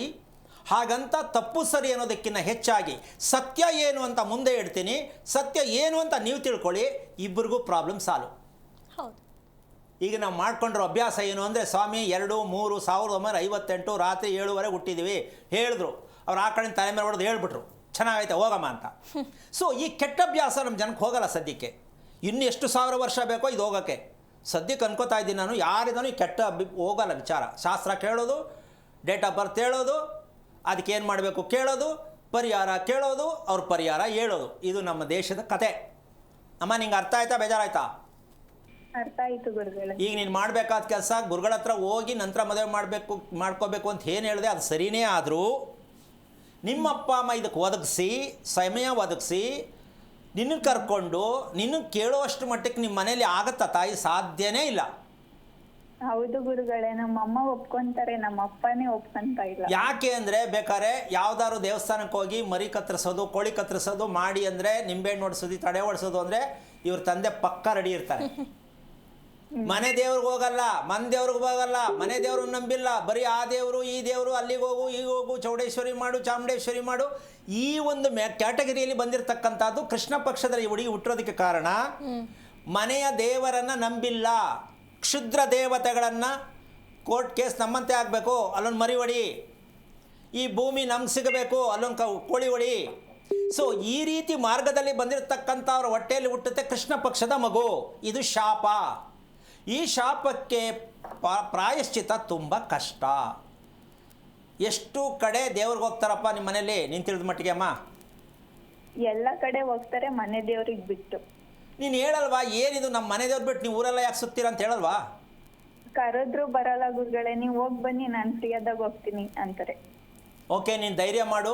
ಆ ಥರ ಮಾಡಿಕೊಂಡು ಅರ್ಜೆಂಟ್ ಮಾಡ್ಕೊಂಡು ಏನೇನು ರೂಟ್ ತಪ್ಪಿಸ್ಕೊಬೇಡಮ್ಮ. ಕರೆಕ್ಟಾಗಿ ತಿಳ್ಕೊಳ್ಳೋಕೆ ಪ್ರಯತ್ನ ಮಾಡೋಕ್ಕೆ ನೀನು ಆಂಜನೇಯ ದೇವಸ್ಥಾನಕ್ಕೆ ಒಂದು 5 ದಿನ ಹೋಗ್ಬಾ. ನಿಮ್ಮ ಅಪ್ಪನಿಗೆ ಒಂಚೂರು ಅಡ್ವೈಸ್ ಮಾಡು, ತಿಳ್ಕೊಳ್ಳೋಣ, ಆಮೇಲೆ ಮದುವೆ ಹುಡ್ಕೋಣ ಅಂತ ಮಾಡಮ್ಮ. ಒಳ್ಳೆಯದಾಗಲಿ. ಈಗ ಎಚ್ಚರಿಕೆ, ಆರೋಗ್ಯ ಸರಿ ಮಾಡ್ಕೊತಾಯಿ, ಮದುವೆ ಆಮೇಲೆ ನಿಧಾನಕ್ಕಾಗಲಿ, ತೊಂದರೆ ಎಲ್ಲ ಒಳ್ಳೆಯದಾಗಲಿ. ಧನ್ಯವಾದಗಳು ಕರೆ ಮಾಡಿದ್ದಕ್ಕೆ. ಹಾಗೆ ಚಿತ್ರದುರ್ಗದಿಂದ ಜಯಶ್ರೀ ಅಂತ ಹೇಳಿ ಕರೆ ಮಾಡಿದ್ದಾರೆ. ಜಯಶ್ರೀ ಅವರೇ, ಯಾರ ಬಗ್ಗೆ ಕೇಳಬೇಕಾಗಿತ್ತು? ನಮ್ಮ ಬಗ್ಗೆನೇ, ಮನೆ ಬಗ್ಗೆನೇ ಕೇಳಬೇಕಿತ್ತು. ತಮ್ಮ ನಕ್ಷತ್ರವನ್ನು ತಿಳಿಸಿ. ಪೂರ್ವಾಷಾಢ ನಕ್ಷತ್ರ. ಯಾವುದು? ಪೂರ್ವಾಷಾಢ ನಕ್ಷತ್ರ, ಧನಸ್ಸು ರಾಶಿ, ಸ್ಥಿತಿ. ಯಾವ ಲಗ್ನದಲ್ಲಿ, ಅಂದ್ರೆ ಯಾವ ಇದು ಪಕ್ಷದಲ್ಲಿ ಹುಟ್ಟಿರೋದು ನೀವು? ಹಲೋ ಹರಿ ಓಂ ಗುರುಗಳೇ. ನಾರಾಯಣ, ಹೇಳಮ್ಮ, ಏನು ಬೇಕು? ನಾವು ಮನೆ ಬಗ್ಗೆ ತಿಳ್ಕೊಬೇಕಿತ್ತು ಗುರುಗಳೇ. ನಿನ್ನ ನಕ್ಷತ್ರ ಅರ್ಧ ತಿನ್ಬಿಟ್ಟಲ್ಲ, ನಮ್ಗೆ ಗೊತ್ತಾಗಲಿಲ್ಲ. ಯಾವ ನಕ್ಷತ್ರ? ಇನ್ನೊಂದು ಸಲ ಕರೆಕ್ಟಾಗಿ ಹೇಳು. ಪೂರ್ವಾಷಾಢ. ಹಾಂ, ಸದ್ಯ. ಎಷ್ಟು ವರ್ಷ ಆಯಿತು ಮದುವೆ ಆಗಿ? ಮದುವೆ ಆಗಿ 26 ವರ್ಷ ಆಯ್ತು ಗುರುಗಳೇ. ಹೇಗೆ ಕಳೆದಿದ್ಯಮ್ಮ ಮದುವೆ ಜೀವನ? ಖುಷಿಯಾಗಿ ಅನುಭವಿಸಿದ್ಯಾ? ಅಯ್ಯೋ ಏನಕ್ಕೋ ಏನೋ ಹುಟ್ಟುಬಿಟ್ಟಿದ್ವಿ, ಇನ್ನೇನು ಮಾಡ್ಕೊಳ್ಳೋದು ಅಂತ ಅಂದ್ಕೊಂಡಿದ್ಯಾ? ಹೆಂಗೆ ಬಳಸಿದ್ಯಾ ಮದುವೆ ಜೀವನ? ಇಲ್ಲ ಗುರುಗಳೇ, ಖುಷಿಯಾಗಂತೂ ಇಲ್ಲ. ನಾ ಖುಷಿಯಾಗಿ ಇರ್ತೀನಂದ್ರು ನನ್ನ ಖುಷಿನ ಹಾಳು ಮಾಡಕ್ಕೂ ಬೇರೆ ಆದ್ರೂ ಇದ್ದೇ ಇರ್ತಾರೆ ಗುರುಗಳೇ. ಏನು ಓದಿದ್ಯಮ್ಮ ನೀನು? SLC ಗುರುಗಳೇ. ಅಲ್ಲ, ಮದುವೆ ಮಾಡ್ಕೊಳ್ಳೋದು ಖುಷಿಯಾಗಿರಕ್ಕ ಕಷ್ಟಪಡಕ್ಕ? ಖುಷಿಯಾಗಿರಕ್ಕೆ ಗುರು. ಮತ್ತೆ ಕೇಳೋದಲ್ವಾ ದೊಡ್ಡವ್ರನ್ನ? ಮದುವೆ ಮಾಡೋದಲ್ಲ, ಅವ್ನ ಕರೆದು ಕೇಳಬೇಕು. ಏನಕ್ಕೆ ಮದುವೆ ಮಾಡೋದು ನನಗೆ? ಅವ್ರು ಏನು ಕೇಳಿಲ್ಲ ಗುರುಗಳೇ. ನಮ್ಮ ಒಪ್ಪಿಗೆನೂ ನಿನ್ಗೆ ಇಷ್ಟನ ಇಲ್ಲ ಅಂತಾನು ಕೇಳಿಲ್ಲ ಗುರುಗಳೇ. ಮಾಡಿ ಕಳಿಸು, ನೀವೇ ಹೇಳ್ತಿರಲ್ಲ ತಳ್ಳ ಹಾಕ್ಬಿಡ್ರು ಅಂತ, ಹಂಗ ಮಾಡಿದ್ರು ಗುರುಗಳೇ ನನ್ನ ಮದುವೆ. ಓಕೆ, ಈಗ ಏನು ಬೇಕಮ್ಮ ನಿನ್ನ ಬಗ್ಗೆ? ನಮ್ಮ ಮನೆ ಬಗ್ಗೆ ತಿಳ್ಕೊಬೇಕಿತ್ತು ಗುರುಗಳೇ. ಎಷ್ಟು ವರ್ಷದ್ದು ಮನೆ ನಿಮ್ಮದು? 15 ವರ್ಷದ್ದು ಗುರುಗಳೇ. ಯಾವ ದಿಕ್ಕು ಬಾಗಿಲು, ಯಾವ ದಿಕ್ಕು ರಸ್ತೆ? ದಕ್ಷಿಣ ಬಾಗಿಲು ಗುರುಗಳೇ. ಹಾಂ, ದಕ್ಷಿಣ ರಸ್ತೆ, ಪಶ್ಚಿಮ ರಸ್ತೆ ಇದೆ ಪೂರ್ವ ಪಶ್ಚಿಮ ರಸ್ತೆ ಇದೆ ಗುರುಗಳೇ. ಓಕೆ. ನಿಮ್ಮ ಮನೇಲಿ ಗಂಡಸರು ಎಷ್ಟು ಜನ ಇದ್ದಾರೆ ನಿಮ್ಮ ಯಜಮಾನ ಬಿಟ್ಟು ಸೇರಿ? ಇಬ್ರು, ಮಗ ಗಂಡ ಇಬ್ರು. ಮಗನ ವಯಸ್ಸೆಷ್ಟು? 23 ಗುರುಗಳೇ, 23 ವರ್ಷ. ಏನು ಮಾಡ್ತಾನ ಅವನು? ಅವನು ಇಲ್ಲಿ ಸೂಪರ್ ಮಾರ್ಕೆಟ್ ಅಲ್ಲಿ ಕೆಲಸ ಮಾಡ್ತಾನೆ ಗುರುಗಳೇ. ಅವ್ನು ಮಾತಾಡೋದು ನಡ್ಕೊಳ್ಳೋದೆಲ್ಲ ಚೆನ್ನಾಗಿದೆ ಅನ್ಸುತ್ತೆ ನಮ್ಮ ಮನೆಗೆ? ಇಲ್ಲ ಗುರುಗಳೇ, ಭಾರಿ ಶಿಸ್ತು ಗುರುಗಳೇ. ನಾವು ಹೆಂಗ್ ಶಿಸ್ತು ಬರುತ್ತೋ ಆ ತರ ನೋಡ್ತೀವಿ ಗುರುಗಳೇ. ಇವತ್ತು ಒಂದು ಸಲ ಬೇಜಾರು ಮಾಡ್ಕೊಬೇಡ, ಹೇಳ್ತೀನಿ ಅಂತ ಬಂದ ತಕ್ಷಣ ಸಾಯಂಕಾಲ ಗುರು ಲವ್ ಮಾಡ್ತೀಯನೋ ನೀನು ಅಂತ ನೀವು ಮಗನ ಕೇಳಿ. ಮಾಡ್ಕೊಂತಾನ ಗುರುಗಳೇ. ಆ ಮಾಡ್ಕೊಂತಾನ ಗುರುಗಳೇ. ನಾನು ಹುಡುಗಿಯರ್ ಸಿಗೋದು ಗುರುಗಳೇ. ಅಲ್ಲಪ್ಪ, ನೀವು ಕೇಳಿ ಮಗ, ನಿಮ್ಮ ಮಗನ್ನ ಲವ್ ಮಾಡಕ್ಕೆ ಇಷ್ಟ ಆಯ್ತಾನೋ ನಿಂಗೆ ಅಂತ ಕೇಳಿ. ಅವನಿಗೆ ಕೇಳಿದ್ದೀರಾ? ಕೇಳಿದಿಲ್ಲ ಗುರುಗಳೇ. ಏನು ಹೇಳ್ತಾನೆ? ನಮಗೂ ಹುಡುಗಿಯರಿಲ್ಲ ಕಣಮ್ಮ ಪ್ರೀತಿ ಮಾಡಕ್ಕೆ ಅಂತ ಗುರುಗಳೇ. ಎಂತೆಂಥ ಅದ್ಭುತವಾದ ವಿಚಾರಗಳು ಕೇಳಿ ಲೆಕ್ಕ ಹಾಕೊಳ್ಳಿ. ಪ್ರೀತಿ ಮಾಡಬೇಕು ಅಂತ ಮನ್ಸಿಗೆ ಬಂದೈತೆ, ಹುಡುಗಿರು ಸಿಗ್ತಾ ಇಲ್ಲ. ಅಂದರೆ ಸಿಗ್ತಾ ಇಲ್ಲ ಅನ್ನೋದು ನಿಮ್ಮ ಮನೆ ಬಾಗಿಲಲ್ಲೇ ಇದೆ. ಹೌದಾ ಗುರುಗಳೇ? ನೆಮ್ಮದಿ ಸಿಗಲ್ಲ, ದುಡ್ಡು ಸಿಗಲ್ಲ, ಖುಷಿ ಸಿಗಲ್ಲ, ನಿದ್ದೆ ಬರಲ್ಲ, ಅಡುಗೆ ಮಾಡೋಕ್ಕೆ ಮನಸ್ಸಾಗಲ್ಲ, ಊಟ ಮಾಡೋಕ್ಕೆ ಮನಸ್ಸಾಗಲ್ಲ. ಹೌದಲ್ಲಮ್ಮ? ಹೌದು ಗುರುಗಳೇ. ಎಲ್ಲ ನಿಮ್ಮ ಬಾಗಿಲಲ್ಲೇ ಇಟ್ಕೊಂಡಿದ್ದೀರಾ. ಮಾಟ ಮಂತ್ರ ಪೀಡೆ ಮೋಯಿನ್ ಏನೇನು ಬೇಕೆಲ್ಲ ನಿಮ್ಮ ಬಾಗಿಲಲ್ಲೇ ಐತೆ. ಏನು ಮಾಡೋ ತಾಯಿ? ಎಲ್ಲಿಂದ ಸರಿ ಹೋಗುತ್ತೆ ಹೇಳು? ಆ ಹುಡುಗನ ಭವಿಷ್ಯನ ಹಾಳು ಮಾಡ್ತಿದ್ದೀರಾ. ಆ ಹುಡುಗ ಯಾವ ಮಟ್ಟಕ್ಕೆ ಹೋಗಬೇಕು, ಏನು ಮಾಡಬೇಕು ಅನ್ನೋದೇ ಅರ್ಥವಿಲ್ಲದ ರೀತಿಯಲ್ಲಿ ಪಾಪ ಅವನು ಯಾವಾಗಲೂ ಹೋಯ್ತಾನೆ, ಯಾವಾಗಲೂ ಬರ್ತಾನೆ, ಯಾವಾಗೋ ಮಲಕತ್ತಾನೆ, ಯಾವಾಗಲೂ ಹೇಳ್ತಾನೆ. ಹೌದಾನೆ? ಹೌದು ಗುರುಗಳೇ, ಅದೇ ನಿಜ ಗುರು. ನೀವು ಫಸ್ಟು ನಿಮ್ಮ ಗಂಡ ಹೆಂಡತಿ ಮೊದಲು ಡಿಸೈಡ್ ಮಾಡಿ, ಸಮಯ ಇಲ್ಲ ನನಗೆ, ನಮ್ಮ ಮನೆಯನ್ನು ಯಾವ ರೀತಿ ಬಳಸ್ಕೋಬೇಕು ಅಂತ ತಿಳ್ಕೊಳ್ಳೋಕೆ ಪ್ರಯತ್ನ ಮಾಡಿ ತಾಯಿ. ಯೋಚನೆ ಮಾಡೋದು ಬೇಡ. ಒಳ್ಳೆಯದಾಗಲಿ. ಇಷ್ಟು ವಿಚಾರವನ್ನು ಇವತ್ತು ಇಟ್ಟಿದ್ದೀನಿ ಮುಂದೆ. ಯಾಕೆಂದರೆ ಜೀವನದಲ್ಲಿ ಪ್ರತಿಯೊಬ್ಬರೂ ಕೂಡ ದೇವರನ್ನು ಪೂಜೆ ಮಾಡೋದ್ರಿಂದ ನಮಗೆಲ್ಲವೂ ಕೂಡ ಒಳ್ಳೆಯದಾಗತ್ತೆ ಅನ್ನೋದು ಎಷ್ಟು ಸತ್ಯವೋ, ಅದರ ಅರ್ಥ ತಿಳಿದೇ ನೀವು ಮಾಡೋದ್ರಿಂದ ಅಷ್ಟೇ ಅಸತ್ಯವಾಗಿ ಜೀವನ ನಡೆಸಬೇಕಾಗತ್ತೆ. ನಾವೇನೇ ಮಾಡಲಿ, ಯಾವುದೇ ಕೆಲಸ ಮಾಡಲಿ, ಏನೇ ಮಾಡಿಕೊಳ್ಳಿ, ಅದರ ಮೂಲಾರ್ಥವನ್ನು ತಿಳಿಯದೆ ಬದುಕಬಾರ್ದು ಅಂತಕ್ಕಂಥದ್ದು ಈಗ ಕಾರ್ಯಕ್ರಮದಲ್ಲಿ ಇವತ್ತೇ ಮುಗಿಲಿಲ್ಲ. ದಯವಿಟ್ಟು ಇನ್ನು ಮುಂದೆ ಕರೆ ಮಾಡೋರು ಕೃಷ್ಣ ಪಕ್ಷ ಶುಕ್ಲ ಪಕ್ಷ ಅನ್ನೋದನ್ನು ನಿಮ್ಮ ಕುಂಡಲಿಗಳ ಮೂಲಕವಾಗಿ ದಯವಿಟ್ಟು ಮಾಹಿತಿಯನ್ನು ನೀವು ತಿಳ್ಕೊಳ್ಳೋದೇ ಆದರೆ ಪ್ರಪಂಚಕ್ಕೆ ನೀವು ತಿಳ್ಕೊಂಡು ಇನ್ನೊಬ್ಬರಿಗೂ ತಿಳಿಸಿದಷ್ಟು ಪುಣ್ಯ ನಿಮಗೂ ಬರುತ್ತೆ. ಕಾರಣ, ರಕ್ತ ಕೆಟ್ಟಿದೆ, ತಲೆ ಕೆಟ್ಟಿದೆ, ಇದು ಎರಡೂ ಎಲ್ಲಿದೆ? ಕುಂಡಲಿಯಲ್ಲಿ ಇದೆ. ಯಾವುದರಲ್ಲಿದೆ? ಕೃಷ್ಣ ಪಕ್ಷ ಶುಕ್ಲ ಪಕ್ಷದಲ್ಲಿ ಇದೆ. ಇದರ ಸತ್ಯ ಇದಕ್ಕೆ ಮೀರಿ ಪ್ರಪಂಚದಲ್ಲಿ ಇನ್ಯಾವುದೂ ಇಲ್ಲ. ಇದರ ಸತ್ಯ ನೀವು ತಿಳಿಲೇಬೇಕು ಅಂತ ಚಾಲೆಂಜ್ ಮಾಡಿ ತಿಳ್ಕೊಳ್ಳೋದೇ ಆದರೆ ಈ ಪ್ರಯತ್ನ ಮಾಡಿ. ಇನ್ನು ಮುಂದೆ ಕರೆ ಮಾಡೋರು ಪಕ್ಷ ಹೇಳಬೇಕು, ಯಾವ ಪಕ್ಷದಲ್ಲಿ ಹುಟ್ಟಿದೋ ಅದನ್ನು ಗುರ್ತು ಮಾಡ್ಕೊಳ್ಳಿ. ಮತ್ತು ನೀವು ಯಾವ ತಿಥಿಯಲ್ಲಿ ಹುಟ್ಟಿದ್ದೀರಾ, ನಕ್ಷತ್ರ ಅಂತೂ ಆಲ್ಮೋಸ್ಟ್ ಆಲ್ ತಿಳ್ಕೊತಾ ಇದ್ದೀರಾ. ಅದ್ರ ಜೊತೆಗೆ ಇವೆರಡನ್ನೂ ಸೇರಿಸ್ಕೊಳ್ಳಿ. ನಿಮ್ಮ ಸತ್ಯ ಅರ್ಥ ಆಗುತ್ತೆ.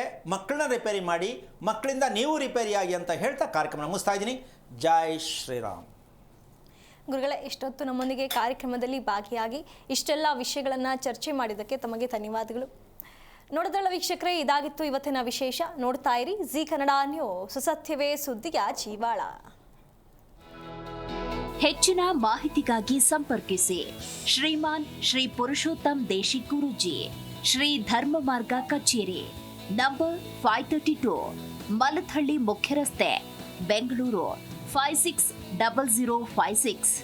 ಸಂಪರ್ಕಿಸಿ 9148639933, 8618915231, 91082588834.